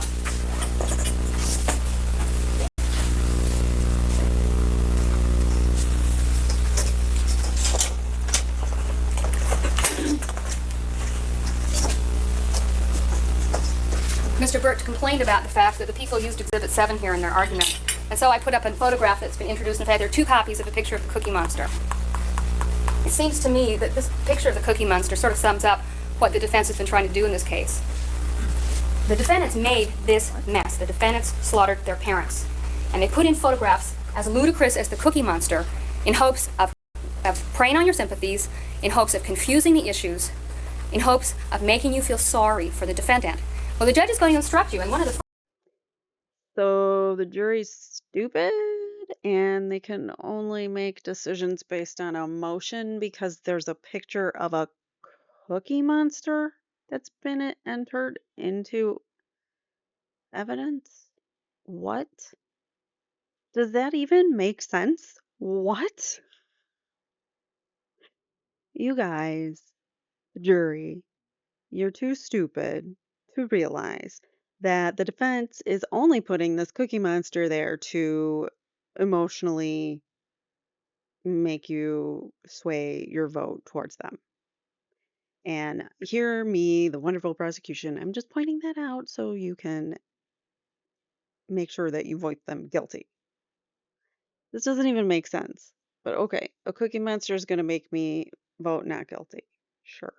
first instructions he's going to give you is that you are not to be swayed by sympathy, passion, or prejudice. The fact that Lyle Menendez had the Cookie Monster when he was 16 years old is something you might want to consider in a second trial. But it's nothing for you to consider in this trial. And I ask you, when Lyle Menendez bought the $70,000 Porsche, did he take the Cookie Monster for a spin in the Porsche? What's the correlation? That's not even a question. That's not even worthy of being asked. Did he take the Cookie Monster for a spin in the Porsche? She's just being snarky and rude for the sake of being snarky and rude. This is going really well so far with her rebuttal. Let me tell you, I'm not liking it.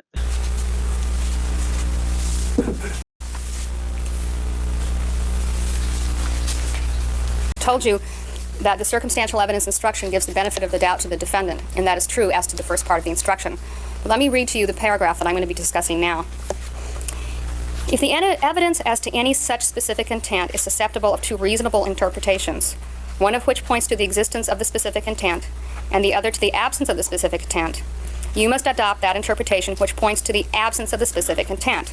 That means you're supposed to give the benefit of the doubt to the defendant. If, on the other hand, one interpretation of the evidence as to such specific intent appears to be reasonable, and the other interpretation appears to be unreasonable, you must accept the reasonable interpretation and reject the unreasonable. So what that means is just because there are two interpretations, you're not supposed to abandon your common sense. You're supposed to use your common sense in evaluating the evidence. And if your common sense dictates that one version is reasonable and one is unreasonable, then you adopt that which is reasonable. even if the reasonable one points away from the defendant's version. Now, I've made a chart that is very simplistic, but I think that it's something that needs to be discussed because I think it's a very easy way to explain this concept of how you use circumstantial evidence. Okay, the question that's posed by this particular chart is what is the thing that's being described by these 4 bits of evidence. From the evidence in this hypothetical trial, we find out that the thing we're talking about is 10 feet tall. Well, there are several things that are 10 feet tall. A tree can be 10 feet tall, a building can be 10 feet tall, and an elephant can be 10 feet tall. Let's assume for this hypothetical that the people are trying to prove an elephant. So, the interpretation favoring the people for this particular fact that it's 10 feet tall is the elephant. An interpretation which leads away from the people would be a tree. So under the defense analysis, you would have to adopt that this is a tree, all right? Next, it's gray in color. The winter sky is gray in color, a mouse is gray in color, and an elephant is gray in color. Under the defense interpretation of how you use circumstantial evidence, I'm trying to prove it's an elephant, they're trying to prove it's not an elephant, therefore you would adopt, let's say, either that it's a mouse or the winter sky.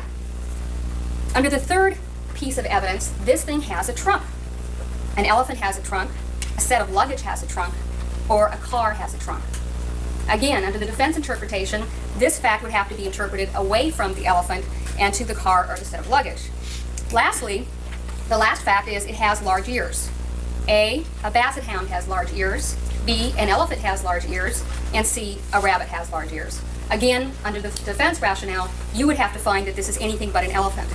Of course, the problem with that is that I've told you that there's a second part to these circumstantial evidence instruction, and that is that you use your reason. Well, what thing of all these interpretations is 10 feet tall, is gray in color, has a trunk, and has large ears? It has to be an elephant. There is no other. Okay, but this isn't a game where we're giving clues and we just have to determine what it is based on the clues. This is freaking evidence in a trial. This is somebody's lives at stake here and their freedoms. And this is the example that she gives us. Like, this is making me so angry. Reasonable interpretation of these 4 facts.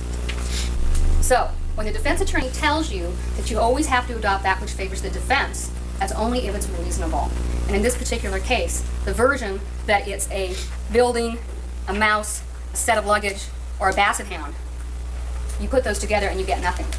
So keep in mind that when you talk about circumstantial evidence, you also talk about common sense.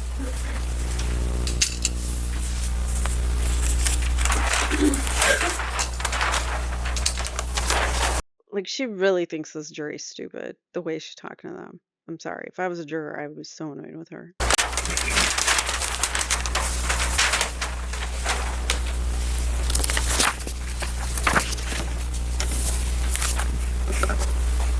One thing I'd like to point out about this case is these particular defendants had never been put in the hospital due to a beating by their parents. They had never been threatened. If in fact Mr. Menendez, who appears to have had a Latin temper, told people that he was going to kill them, he never threatened them with a weapon. He never threatened his sons with a weapon. They were never put in a life-threatening situation. They were never put in a situation where they'd been placed in the hospital due to beatings, as many people are. And so when they talk about the honest belief in the need of self-defense, there had never been. It's come out in multiple ways in testimony that Kitty never tended to their wounds. She might clean it up, but she wouldn't take them to the hospital. She would never take them to the hospital. There were very few times where they actually would go. And there is actually one instance where Erik went because he had damage to the back of his throat, which you think about that. In a situation which had ever put them into the state where they would reasonably and honestly have believed that they needed to use self-defense. And so it seems to me that to equate their situation with people who have been placed in that situation, battered wives and battered children, who have been hospitalized, who have been severely beaten and burned and bruised, is again an insult to all those people who survived and went on to lead productive lives. Not all abuse is burning someone, beating them, tying them up. That's not the only form. There's many forms of abuse. And just because they weren't hospitalized for it doesn't make it not true. Lives. Mr. Burt challenged the prosecution. to elect a time when the conspiracy was formed. And the conspiracy was definitely in place, and we don't know exactly when they agreed, because the defendants aren't going to admit to you that they conspired to kill their parents in a premeditated way, but certainly when they went to San Diego to purchase the shotguns, by then things were firmly in motion. Now, the defense attorneys are going to ask you, and they have asked you, to return a conviction of involuntary manslaughter. Let me give you an example of what an involuntary manslaughter is. Involuntary manslaughter is you get mad at someone and you shove them. You shouldn't have shoved them. It's unlawful to shove someone. It's called an assault. And that person falls down, and because of fate, they hit their head on a rock or the curb, and they hit their head, and they pass out, and they bleed to death. That is an involuntary manslaughter, ladies and gentlemen. The person who did the shoving had no intent to kill at all. The person who shoved was wrong for shoving, but that is a classic case of involuntary manslaughter. There are certain things. You've got to look at this case from the point of view of what the defendants were faced with at the time of their arrest and were faced with at the time that this case started trial. There are certain things that the defendants cannot explain away and have not explained away during the defense argument. They have not explained away Erik Menendez's very detailed description to you of what happened at the Big Five in Santa Monica. Now, the defense tried to confuse the issue. They brought in photographs. They cast doubt upon whether it was really the Big Five store, but they haven't explained it away. They cannot explain it away. It is something that will not go away. They cannot explain away Mark Heffernan when he Because his memory isn't completely 100% reliable or accurate in a traumatic situation. We're going to say this was premeditated now. said, I gave a tennis lesson to Erik Menendez on August the 18th, and I know my best guess it's the 18th is because Erik said we're going on a fishing trip tomorrow. There was never any evidence in this case that the fishing trip was scheduled for any other day but Saturday. And so Mr. Heffernan cannot be explained away by the defense. Ms. Lansing did not even address, and I don't believe Mr. Burt did either, the alibi route, what I call the alibi route, where the defendants went after the murders. Now, another fact that supports the people's theory that they bought the tickets for the movie before they killed their parents is under the defendants' versions of what they did during their alibi route. They would have gone to the movie theater with blood all over their clothes. Now, we know that Lyle Menendez had the presence of mind to think about fingerprints on the shotgun shells. He would have had the presence of mind to notice, hey, we're going up to buy movie tickets with blood all over us. So another fact which supports the fact that they did buy these movie tickets beforehand is the fact that they couldn't have gone up to buy those tickets with blood all over them. It would have been far too risky. The defense makes a lot of fun of Mr. Walker, and I'll talk about him a little bit more towards the end. But Mr. Walker and Mrs. Valerie, the woman who came in who said, yeah, he's been working on my pool on Saturdays except for at the beginning when he was trying to regulate the chemicals. How do you explain, was Mrs. Valerie lying? Are all the people's witnesses lying? I mean, I didn't stand up here and tell you in my statement that all the defense witnesses are lying. I'm not going to tell you that this was a wonderful Ozzie and Harriet family where everybody was happy. Obviously, there were things wrong with the family. Obviously, these were not ideal parents. But the picture that's been portrayed by the defense is warped, it is slanted, it is there to get a result, and the result is to convince you that these murders were justified. And even if you don't believe that the defendants were acting in fear, again, the defense is trying to convince you that this, in fact, is a murder where you shouldn't care that the parents are dead.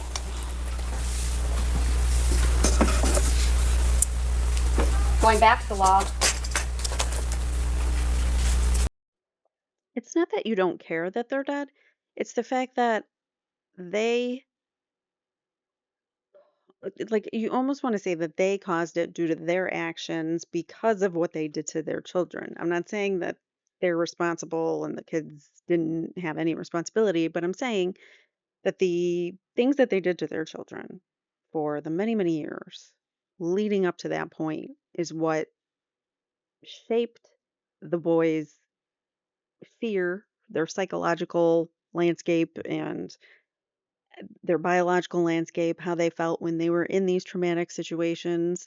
That all shaped them. All the years of all of that abuse shaped them, who they were at that moment, and they were terrified of their father. They knew that their father was terrifying. They had experienced it many times, his wrath, and they believed his threats. I mean, if he threatened to do something, he was going to do it. And so if he threatened he was going to take their lives, they probably believed it. Whether it's reasonable to somebody else or not, that's the point, is that it was reasonable to them. They were so traumatized, and this was reasonable for them to think that their lives were at stake. Again, Murder is defined as the killing of a human being. Now, that seems a fairly simple element to show, but I think what the real defense is in this case is this: NHI. Now, you may all wonder what NHI is.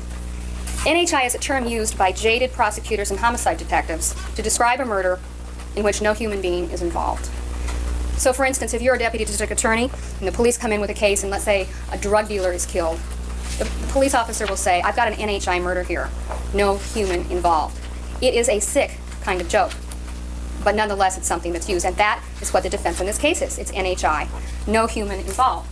And really what the defense is saying to you subliminally is that Mary Louise Menendez and Jose Menendez were such horrible people that even though you couldn't possibly believe the events between August the 15th and August the 20th, it's okay, because who cares if they're dead? The world is probably a better place without them. Well, I'm not going to say that, but they were terrible people. They were terrible parents. They were terrible humans.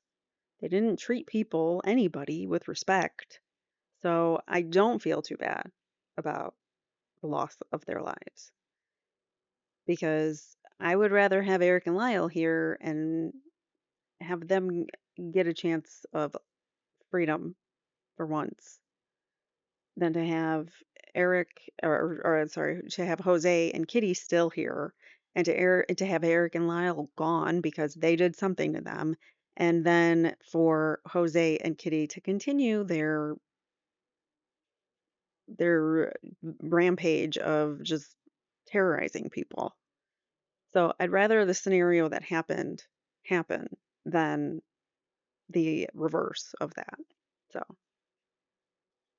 one of the problems the defense has in this case is Mom. What about Mrs. Menendez? The defense is trying to portray her as at times they referred to her as a victim yesterday. When you read her letters that she wrote to her husband, and I'm not going to read them again, but I urge you to read the letters she wrote to her husband. And I urge you to think about what Dr. Conti said about what a horrible, selfish, awful woman she was.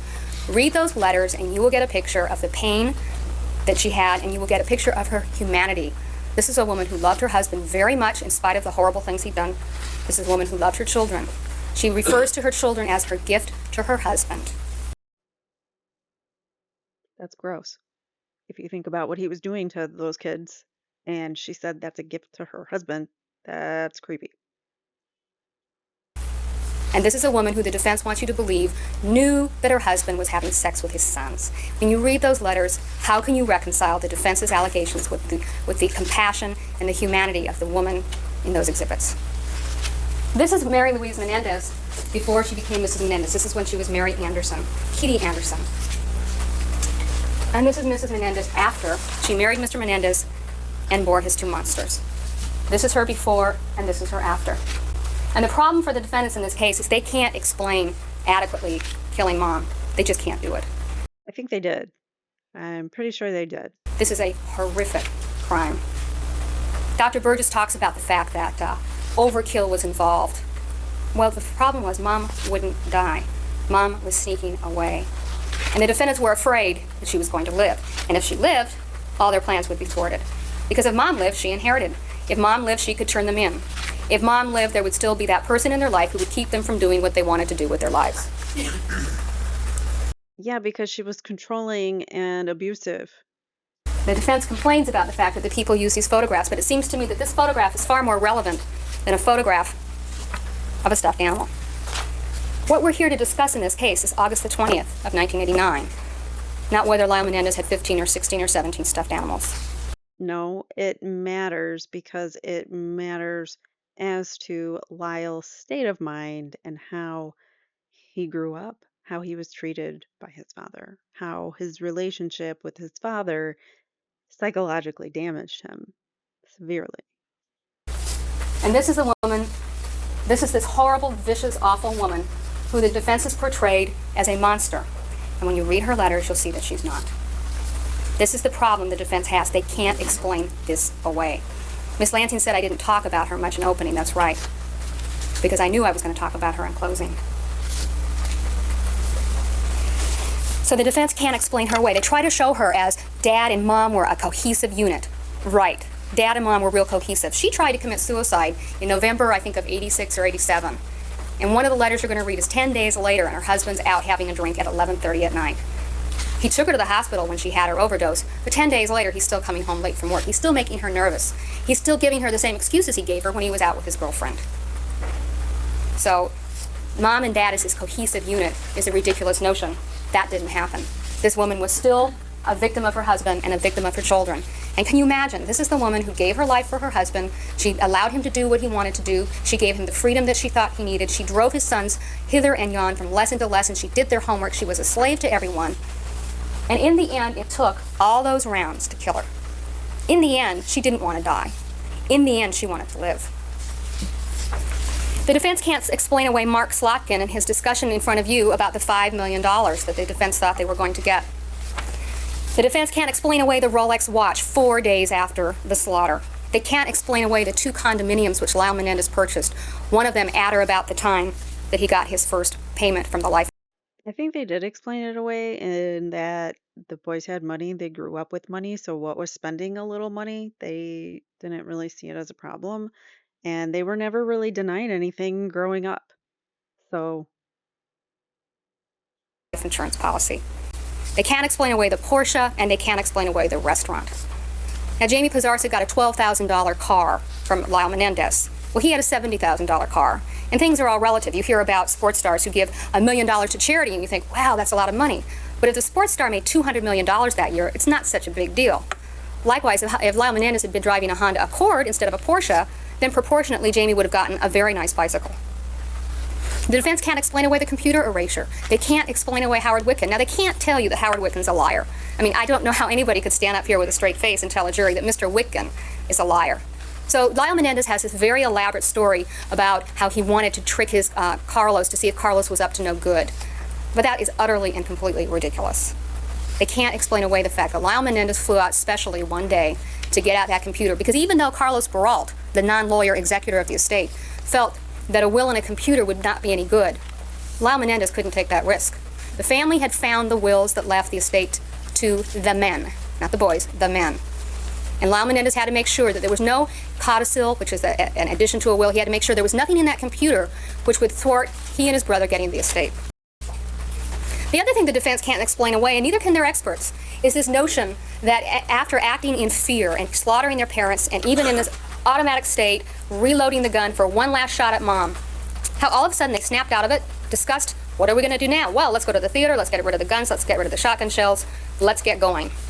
How did they switch from this automatic state where they didn't know what they were doing and miraculously only 2 rounds missed?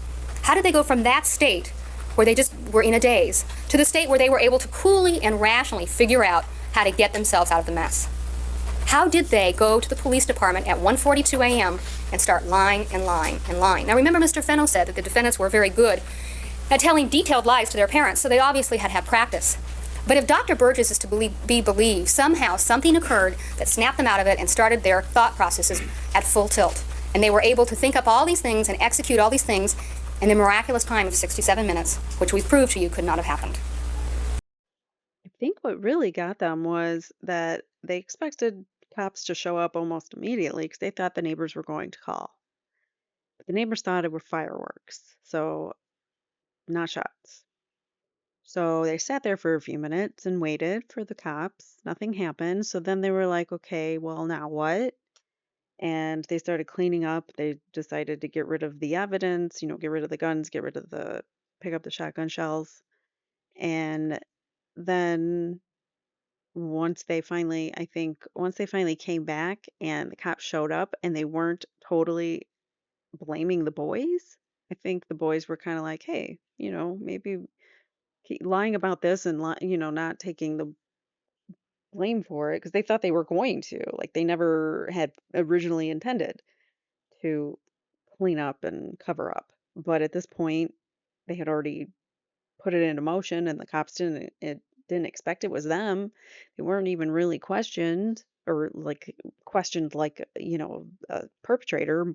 They were questioned like victims. So there, I think that they just figured, oh, okay, it's easy to get away with it then. I don't think it had any premeditation. Here's how we're going to get away with it, and let's conspire to do this type of conversation. I think I believe the boys in their recollection of how the week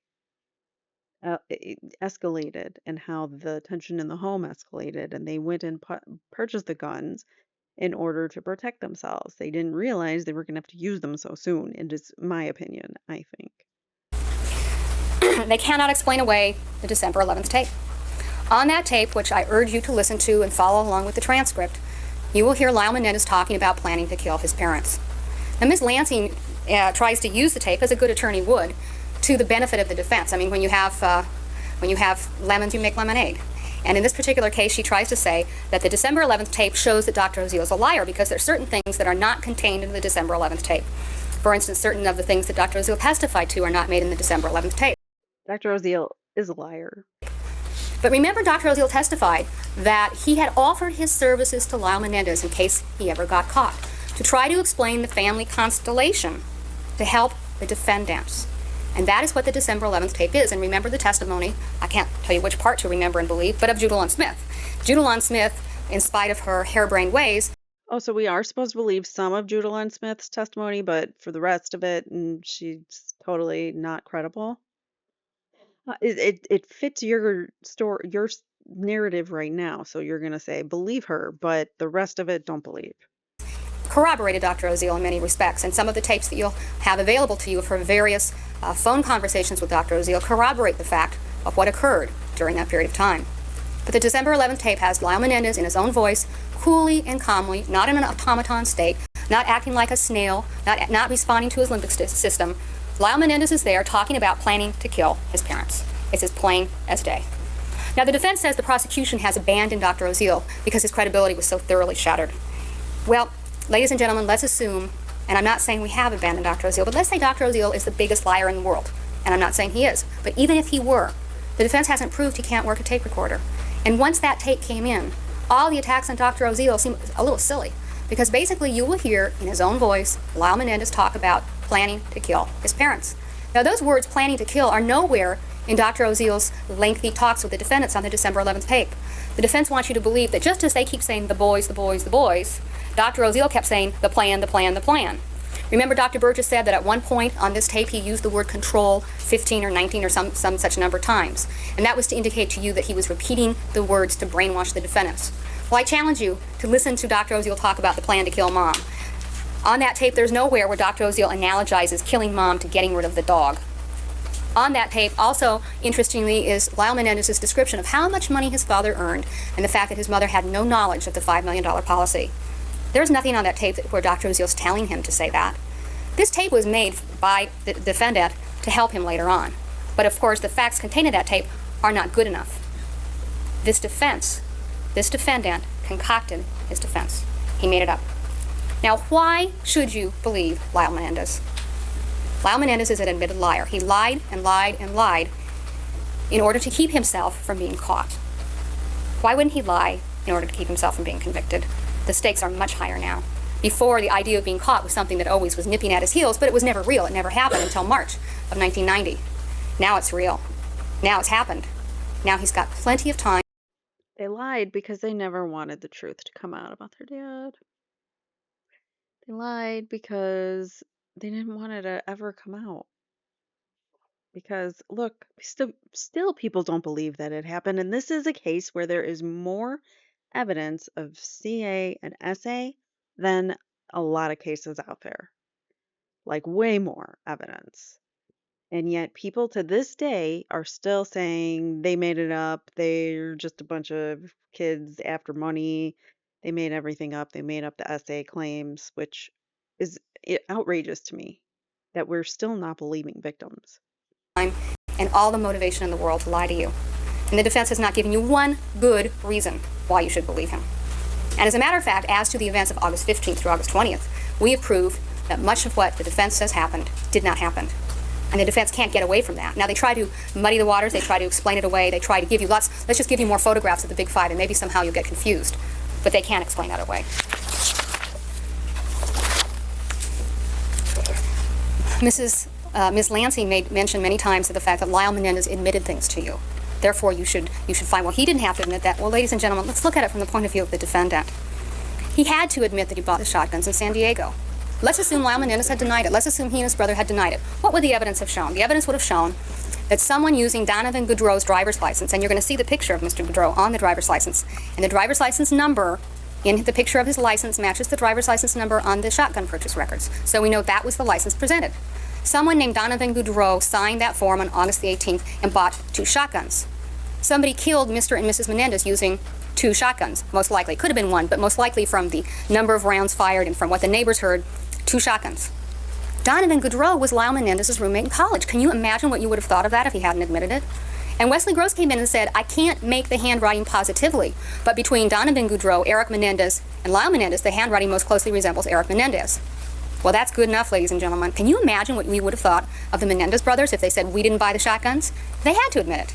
They had to admit it in order to sell their story to you. The reloading. He admitted he reloaded.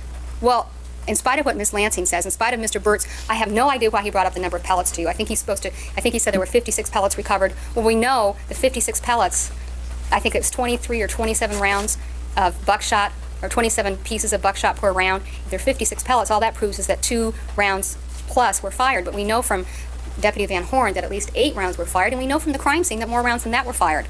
So the defendant had to admit reloading. Can you imagine if he hadn't admitted he reloaded? After Mrs. Lord and Miss Crone came in and said that they heard a pause, after we were able to show you that some rounds were birdshot and some rounds were buckshot, after we were able to show you the number of rounds which were fired, if they had come in and denied the reloading, can you imagine how bad that would have looked for them? They have to admit it. Now, Ms. Lansing makes much of the fact that Lyle Menendez took responsibility for the contact wound to his mother and to his father. Well, we proved to you that there was a contact wound on the mother and a contact wound on the father. Can you imagine what you would have thought if these defendants had broken ranks and started pointing at each other? Hey, I didn't do that. No, I didn't do it either. Can you imagine what you would have thought of the defense if they broke ranks and they started pointing the finger at each other? They had to admit that. They had to admit they'd been to the movie theater. See, that's the big problem with this alibi route, you see. They have to admit, we know they got rid of the shells because the crime scene has no shells. They got to admit it because what else can they say? We know they took the guns from the crime scene because the police were there shortly after they called. There were no shotguns there. They had to admit that too. So they had to admit getting rid of the shells, they had to admit getting rid of the guns. And they had to admit going to the movie theater because they had information that they only could have had if they'd gone to the theater, which was License to Kill was sold out. Now you have the TV listings of when those movies ran that night. And everyone knows when you go to the movies, there's at least 10 to 15 and maybe 20 minutes of previews before the actual movie starts. And we've stipulated as to how long each movie was, and they're approximately, one movie is about 7 minutes longer than the other, but they started at different times. And based upon what the defendants told you, do you really think that when he went to the movie theater, that License to Kill was still playing, and that the clerk would have said, oh, that movie is sold out for the 8 o'clock performance? By the time they got to the theater, License to Kill was over. And the reason they knew it was sold out is because they went to the movie theater before they slaughtered their parents. But you see, once they told the police that they knew License to Kill was sold out, they had to admit to you that they'd gone to the movie theater. Can you imagine what you would have thought of them if they'd taken the stand and said, no, we never went to the movie theater? And then the prosecutor says, well, then how did you know License to Kill was sold out? There was no way for them to find out unless they'd been to the movie theater. So they had to admit that. Of course, by admitting it, it really messes up their alibi route after because there's not enough time to do everything they said they did. The defense has to admit that they called Perry Berman, that Lyle Menendez called Perry Berman. I mean, can you imagine if they came in here and said Perry Berman was a liar? No, we never called him, we never made plans with him. Because we have the phone records on Mr. Menendez's U.S. Sprint card, which shows a phone call from the Santa Monica Civic where Taste of L.A. was playing. Remember, Lyle and Erik told Sergeant Edmonds, we went to Taste of L.A. We have the phone record there. Can you imagine what would happen in trial once they got caught? If they come in and said, Perry Berman? Who's Perry Berman? I mean, they could do that. They had to admit it. They had to have changed their clothes sometime during that night because we know from Dr. Burgess that they got blood on them. Common sense tells you they got blood on them. But we know when they went to see the police, they weren't that dumb. They weren't going to go with blood on them. So that's another thing that they have to admit, that they changed clothes, because otherwise you wouldn't have believed anything out of their mouths. The defendant is stuck with the fact that he went shopping after he killed his father. He's stuck with the watch. He's stuck with the Rolex. He's stuck with the Porsche and the restaurant and the condominiums. I thought it was interesting that Ms. Lansing tried to impeach Richard Wenskowski with the fact that he didn't remember or didn't admit going to a nudie bar when he was in Los Angeles. Now, I don't know that much about what kind of entertainment Mr. Wenskowski likes. It could be that he goes to a lot of them and one is as good as another. I don't know. But they want you to believe that he's a liar because of that. And yet Lyle Menendez admitted he bought the Porsche. He admitted he hired the bodyguard. He admitted all those things. So what is it Mr. Wenskowski's lying about? Why is it that all the prosecution witnesses that they don't like are liars. Why is that? Doesn't that seem a little perplexing in light of the fact that the history of lies belongs to the defendants? Lyle Menendez is stuck with a computer erasure. I mean, as I said earlier, they can't say Mr. Wiccan's a liar. I mean, that would just be stretching credulity. Nobody could say that. Lyle Menendez is stuck with the bribe offer to Jamie Pozarczyk. He's stuck with it. He had to admit it. And they're stuck with the fact that they lied to everyone, especially their family. Now, can you imagine if they came in and said, we never lied to anyone? Well, then we have the reporters they lied to, their family members, who they were relying on these family members to come in and try to bail them out. But they lied to their family members. And so in order to give their family members credibility so the family members wouldn't hurt them too much, they had to admit, yeah, we lied to our family. They're also stuck with their voices on the December 11th tape. They're stuck with that. They cannot get away with that. And they have to admit, well, you know, those are their voices. So what do? They call in Dr. Burgess, the woman who is an expert in snails. She's an expert in critiquing other therapists. She's an expert in nursing. She's an expert in crime scene reconstruction. And I'll bet you if needlepoint were in this trial, if somebody had been needle pointing, she would be an expert on needle pointing too. She was an expert on anything. Why not? She can needlepoint and be an expert in reconstruction and victimology and identifying, profiling criminals. She can do all of that and more. So what?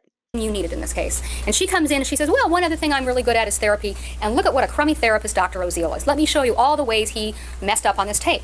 It's like, time out, lady. This tape is not about Dr. Oziel. This is not a malpractice trial. We're not here to get... It matters because every single individual in this country should have a fair trial. And when you have a witness like a Dr. Oziel, it's not fair. You should have the ability to counter that with an expert who is qualified, which Dr. Burgess, there's no way you could say she's not qualified. And for her to sit there and say she's an expert in everything, this woman's jealous of Dr. Burgess. Dr. Burgess is like the queen. She's like, I've been fangirling her since I learned about her, since I dove in and figured out that she was this amazingly smart woman and helped create the FBI profiling program, and she taught people. She's like instructed the FBI on this. She teaches victimology classes now through a college. I think she's somewhere in Massachusetts now. I can't remember what college, but yeah, she's teaching a bunch of classes on victimology and dealing with SA, CA later on as an adult. That is her specialty. And yes, she can opine on how unprofessional Dr. Oziel was, because he was unprofessional and unethical in many ways. So for her to sit there and say this wasn't about Dr. Oziel, no, you have every right to pick apart someone's credibility when it's warranted, and it's definitely warranted in his case. Get money damages against Dr. Oziel. Let's talk about what the defendant said. And she said, I can't see anything wrong with that. Well, I say to you, ladies and gentlemen, there is none so blind as she who will not see. And in light of overwhelming, obvious, reasonable evidence, all she did is focus on the malpractice trial of Dr. Oziel. And you know what? Dr. Oziel's the most maligned person in this case. Because whatever you think of Dr. Burgess, if you listen to what he was trying to do with these defendants, and she said it was wrong for him to have them hug each other. Why? He was trying to help these people. He was trying to help these people. He was trying to help himself. It was wrong because they didn't want to, and he forced them, and that's not what therapy is about. You're not supposed to force your patients to do something they don't want to do. Whatever you think about his extramarital affairs, the man is not indecent. He did not extort these defendants. He didn't turn them in. He was trying to help them. He was trying to save his life. He was trying to strike a balance between being a therapist and being a potential victim. And even I would say his tape is more like a blackmail than anything else, because I have a feeling that's what he would have used it for if he could have. Because he's a slime ball. if you don't buy that and you don't like Dr. Oziel, you can't deny the fact that it doesn't take a lot of talent to turn on a tape recorder. And the defense can't explain that one away, in spite of Dr. Burgess and her pickiness and her focus on Dr. Oziel's bad acts. I mean, after all... But Dr. Oziel talked the whole time in the tape. He told the boys the reasons why they did it. It was not a normal therapist-patient conversation. It was Dr. Oziel thinks he knows it all, and he's going to tell you how it is. So that is why Dr. Burgess was needed, because she pointed that out. She pointed out all the flaws that Dr. Oziel did in that tape. Dr. Oziel may have had a mistress, but he's got no dead bodies in his wake. And I'm sure the defense isn't going to argue that Dr. Oziel convinced these defendants to kill their parents so he could use that fact to control his girlfriend. I mean, that seems to be the next logical step. Somehow Dr. Oziel made this big mess in order to control his wife and his girlfriend. Dr. Oziel is not the bad guy in this case. The bad guy's sitting right there.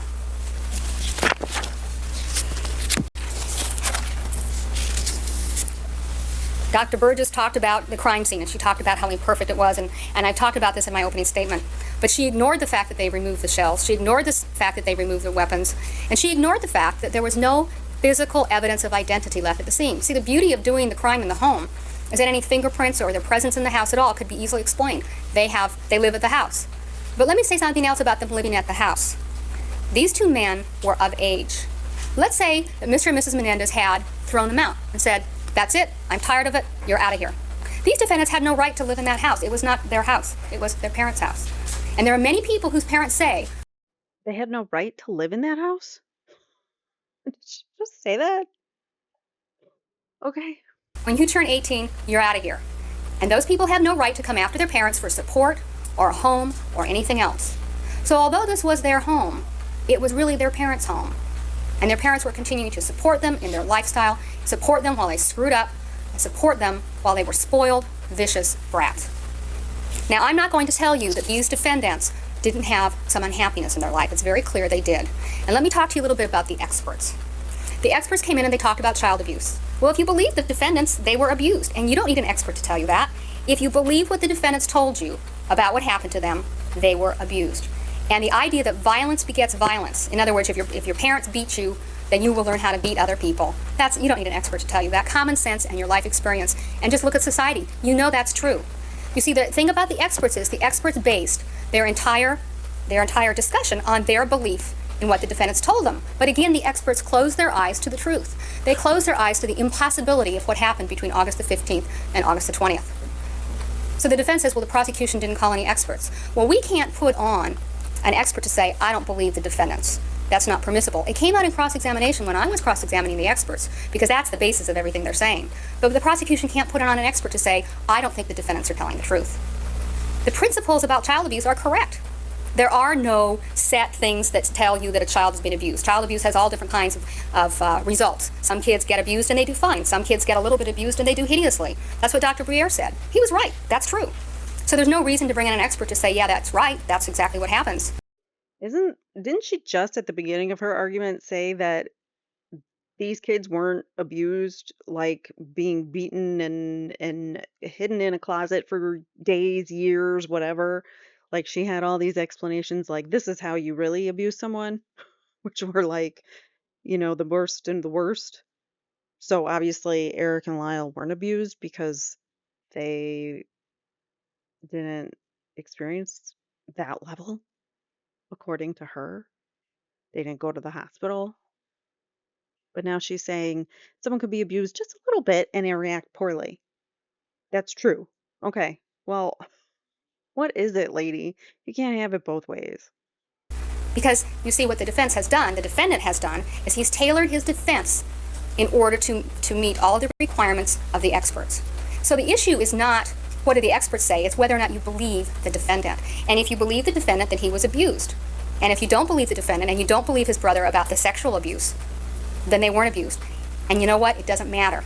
Because we know, and we have proved to you in this courtroom, that the defendants lied about many of the things that form the underpinning of the events of August the 15th through August the 20th. And do you really think that child abuse justifies murder? That they did not act out of fear. They premeditated. And whether they were abused or not, the abuse would provide, in my opinion, motive to kill. Not all abused kids love their parents. Some abused kids hate their parents. Kitty Menendez was prone to rages. She had a temper. It appears that Jose Menendez had a temper too. It appears these people got angry. Why wouldn't their children be angry too? I mean, you learn behavior from your parents. Why is it they won't say that they're angry? They're not angry, they're not angry. Well, they can't admit they're angry, because if they're angry, that gives them a motive for killing their parents in a premeditated way. One thing I'd like to note about Dr. Burgess, and she came in here and she gave this critique. after everything she's told you, think about if there's somebody that you really disliked and you wanted to murder them. Think about planning out a murder, and think about all the contingencies, because you want to do it perfectly and you don't want to get caught. And you know what? It's really difficult to do, because you can never predict how your victim's going to behave. You can't predict the weather. You can't predict if someone might drive by at the wrong time. You can't predict what's going to happen. There are so many contingencies in this kind of plan that you can't account for all of them. Dr. Burgess would have you believe that anybody who gets caught couldn't have premeditated, because if they premeditated, they would have done it perfectly and therefore couldn't have gotten caught. And that is a ridiculous notion, but that's basically what she's saying. That if you got caught, you were a poor planner, which means you didn't plan at all. And that is not true. That is a total abuse of words. That's not what she's saying. She's saying that the way that it happened was not in a planned way. It wouldn't be in a way that someone who was trying to get away with it would have planned it. It was very sloppy and unplanned, disorganized is the point, not what she just said.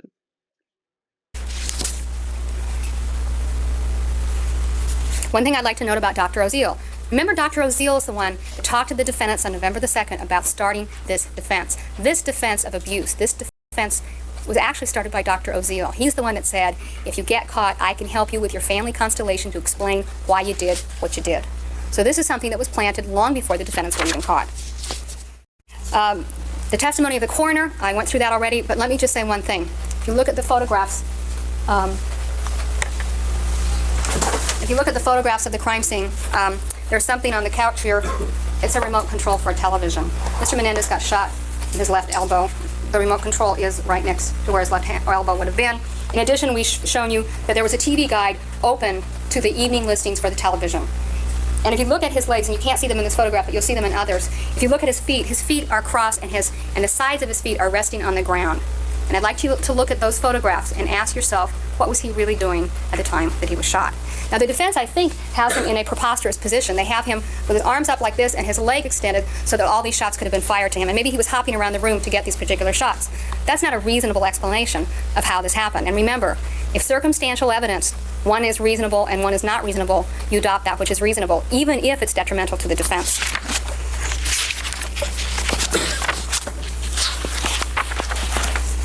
I'm not going to go through all the witnesses again, but I'd just like to point out to you the following things. In the summer of 1975, Alan Anderson stayed with the Menendezes. In the summer of 1976, Kathy Simonton and Diane Vandermolen stayed with the Menendezes. In the summer of 1977, Alan Anderson stayed with the Menendezes. Between June 1st and September 21st of 1978, Diane Vandermolen stayed with the Menendezes. For 2 weeks in 1979, Diane Vandermolen stayed with the Menendezes. From June of 82 until July of 83, Diane Vandermolen stayed with the Menendezes. In July of 86, Marianne Cano stayed with the Menendezes. And between November of 88 and March of 89, Ed Fenno stayed with the Menendezes. What child molester invites strangers into his home to catch him child molesting? I mean, it doesn't make any sense. Lyle Menendez testified that when he was 13 years old, he heard noises behind closed doors, which led him to believe that his brother was being abused. Why didn't these people, all these people who stayed during the summers, why didn't they describe the noises that...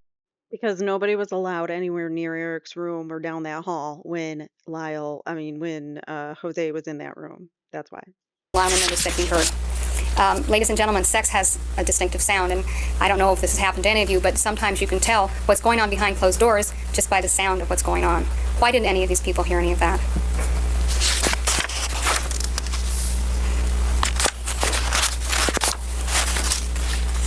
Ms. Lansing talked about Perry Berman and that he really isn't an alibi. Well, Perry Berman couldn't have been with him at the exact time of the shootings because that would, of course, be a witness. Perry Berman was part 2 of the alibi. Part 1 of the alibi was going to the movies. And remember, the defendants had seen both Batman and License to Kill before they went to the theater that night, so that if they were asked, well, what was the plot, they would be able to relate that plot. That shows signs of premeditation. Perry Berman was for the second half. In other words, we were at the movies, and then here's a live person who can say that we were with him, and we couldn't, and we know what happened at the movie theater. One was sold out, and we know the plot of the movie we saw, and now we're with Perry Berman. Our time is covered. They couldn't have been with Perry Berman at the time of the shootings, but they could be with him shortly thereafter. And the reason Lyle Menendez called him back is because Perry Berman was supposed to be with them when they discovered their parents, so that Perry Berman could be a witness to their shock and dismay at this discovery. Perry Berman, of course, was acting decently and said, hey, I don't want to wake up your parents. I mean, Mr. Menendez was supposed to help him get a job in a couple weeks. So Perry Berman said, no, I don't want to do that. I'll meet you at the Cheesecake Factory. So the defendants were on their own. But this point about him not being an alibi witness is incorrect.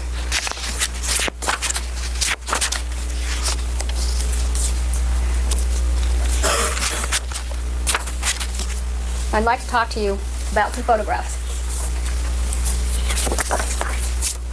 First of all, this particular photograph, which is Exhibit 194, is a photograph of Lyle Menendez in the backseat of a car. And I think Lyle Menendez testified that he was purposely looking sad, that he trained himself to look sad when he lost, because that's what his father expected. Remember, Lyle Menendez said that his father taught him to be the master of his emotions. He indicated that he purposely looked sad when he lost because that's what was expected. This is an actor in training, ladies and gentlemen. Now, here's the photograph that the defense is pinning their hopes on. It's Exhibit 232. This is one of the two. Look at this particular photograph and ask yourself, how tall was the person who took the picture of his brother in this photograph? On the same roll, you will see another photograph of the dishwasher. You see? And look at the height of the person who took this particular photograph. I suppose Mr. Menendez could have been snooped down when he took a picture of his dishwasher and his son. But look at these two photographs and ask yourself, if Mrs. Menendez was so concerned about public image, and if Mrs. Menendez knew her husband was a child molester, why did she package up these photos and label them as Erik's 6th birthday party? Who took these photographs, ladies and gentlemen? Why is she taking naked pictures of her 6-year-old? That's the better question. It's very easy for the defendants to say their father took them. He's not here to say he didn't. But if you look at the photographs and you look at the roll and look at the complete roll, how tall is the person who took these two photographs?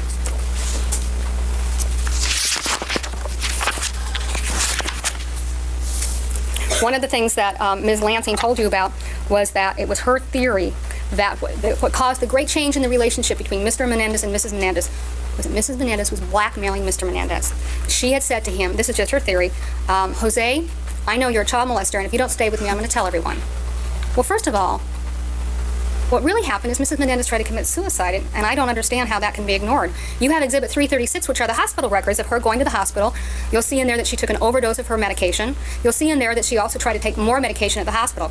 This woman was very distressed. And whether she really intended to kill herself or to scare the heck out of her husband, it seems to have had its effect. So when Ms. Lansing says there's no evidence to show what changed the relationship, this is an exhibit offered by the defense. It's Kitty Menendez's hospital records. And it seems to me that if Mr. Menendez was this murderous, horrible person, this person who would kill everyone in his family, if Kitty Menendez was blackmailing him and she was suicidal and she was taking drugs, how hard would it have been for him to slip her a few extra? I mean, if he was really this horrible person who would do that kind of thing. Her suicide, she's got one suicide attempt on the books. They have medical records of it. If she was blackmailing him, all he'd have to do is give her a few extra Xanax and that would be it. No, this man actually took her to the hospital when she attempted suicide. According to Marzi Eisenberg, he didn't love her anymore, but he was very concerned about her. He didn't want his wife, he didn't want the mother of his children to die. So this is not a man who's a homicidal maniac. This is a man, he's 45 years old, he's making a lot of money, he's extremely successful. His wife is suicidal, she's depressed. He cared more about perception and the fact that his wife would take her own life instead of wanting to be with Jose. I think that's what he cared more about, because once he actually, took her to the hospital and whatever, he was off gallivanting with whoever and still working late and still doing his own thing days later when she had just been released from the hospital. So he didn't care about her. Probably getting to be menopausal, and he was concerned about her. So this notion that she was blackmailing him with this dirty secret, you read the letters that she wrote. You read the letters that she wrote, and then you ask yourself, did this woman know that her husband was molesting her sons? Terry Berald and Carlos Berald, I mentioned, yes, I think that they were the most credible of the witnesses who talked about the family constellation. But keep in mind, they may have been frequent observers of the Menendez family, but they were not the most recent observers. You see, they lived with the Menendezes on the East Coast, and when the Menendezes moved to California, they no longer were in constant everyday contact, and yet they noticed the change in the relationship between Mr. Menendez and Mrs. Menendez. Well, who knew the family socially out here? Who saw Mrs. Menendez quite frequently? It was Karen Farrell. Now, the defense wants you to believe that people can't change or people can't try to change. So Karen Farrell says that she saw Mr. and Mrs. Menendez hug their children. Well, Lyle Menendez, Erik Menendez, and Mrs. Menendez had all been to a therapist. And on occasion, Mr. Menendez had gone to a therapist with Mrs. Menendez. If, in fact, they were hugging their children, maybe that was part of this new game plan to try to make the family more cohesive. So when Karen Farrell says she saw them hugging, it is clear that there was a change in the relationship, that Mr. Menendez was trying harder in California to be pleasant to his wife than he was on the East Coast.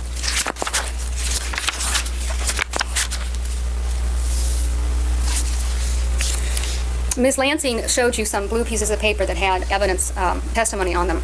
And one of the things she did is she took these letters that you're going to be looking at, and she talked about the fact that Kitty Menendez talked about her father, and the next thing she did is she talked about sex. Well, clearly she wants you to believe that Mrs. Menendez was sexually abused by her father. That is an outrageous notion. But let's talk about something for... Why is it Why is it an outrageous notion? We know she was abused. That's not even contested. Her family has said that. So why would that be outrageous?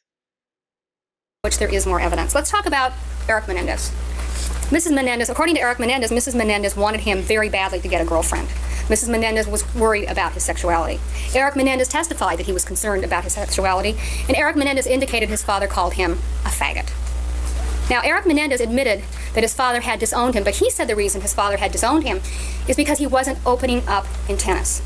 So if you want to draw inferences about people's sexuality, let's look at the evidence in the case. What was it? Who were the friends that Erik Menendez referred to in the December 11th tape, the friends that he couldn't tell his mother about? What was the family secret in this case?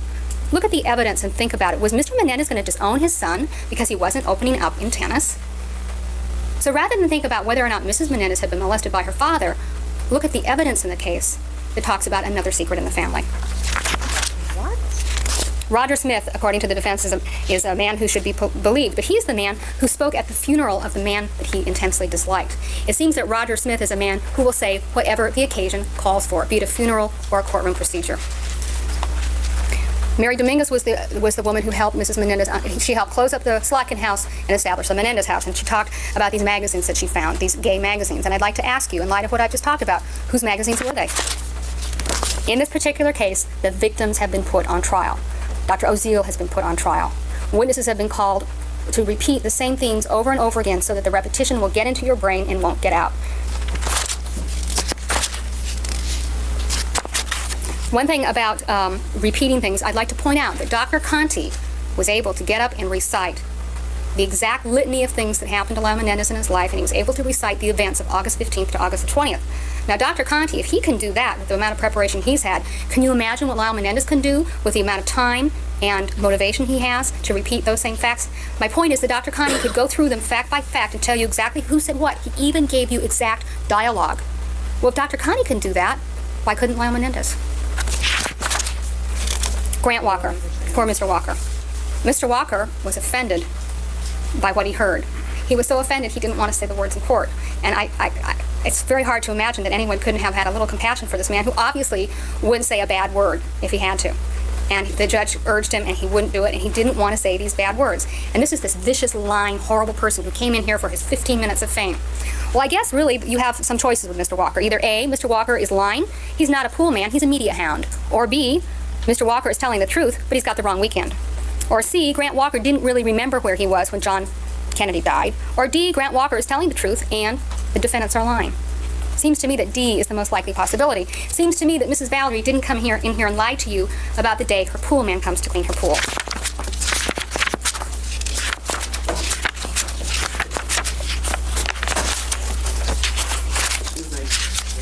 I'm going to be done in 5 minutes. 5 minutes? Yes.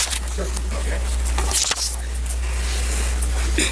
In conclusion, ladies and gentlemen, is it so hard to believe that rich people as well as poor people resort to violence? We live in a very violent world. We live in a world where most people can't even govern themselves without violence. In Yugoslavia, they're killing each other. In Somalia, they're killing each other. The Irish Republican Army continues to kill each other. And in Southern California, we slaughter each other all the time. Ms. Lansing told you, don't be prejudiced against rich people. And I say to you, that's right. Don't assume that just because people have money, they can't be violent. Violent is part of man's basic nature. If these defendants came from a poor background, if they came from South Central Los Angeles, you'd have no... If it's part of our basic nature, then why is it against the law? It doesn't even make sense that she's pointing that out, that that's part of our nature. trouble believing them capable of violence. Why is it so hard to believe that these two people are capable of this kind of violence? And yet if they come from South Central Los Angeles, would they have had Daddy's money to make up this defense? Look at these defendants, look at their crimes, look at what Lyle Menendez has tried to sell you as a defense. Look at the lies that he has told you on the witness stand and ask yourself, can you believe anything that this man says? There's no possible way. He is not acting... What lies did he say on the stand? like an adult. He wants you to believe he's a child, he's a boy, he's not responsible, he's a victim. He's an adult, he's responsible for his actions, he planned out this crime. And rather than taking whatever his background was, and I don't think we can be sure at all what his background was, you've been painted a picture here, but it's just a picture, it's not real. And you've been painted a picture here to convince you that Mary Louise and Jose Menendez are not worth your consideration. That the world is a better place for them having passed on, or died, or been slaughtered. but that's not correct. These people were cold-bloodedly slaughtered by their two sons. And whatever they had done to their sons during their lives, they didn't believe it. And look at their mother. This is the woman who gave birth to them. This is what they did to their mother. And I'd like to say one final thing.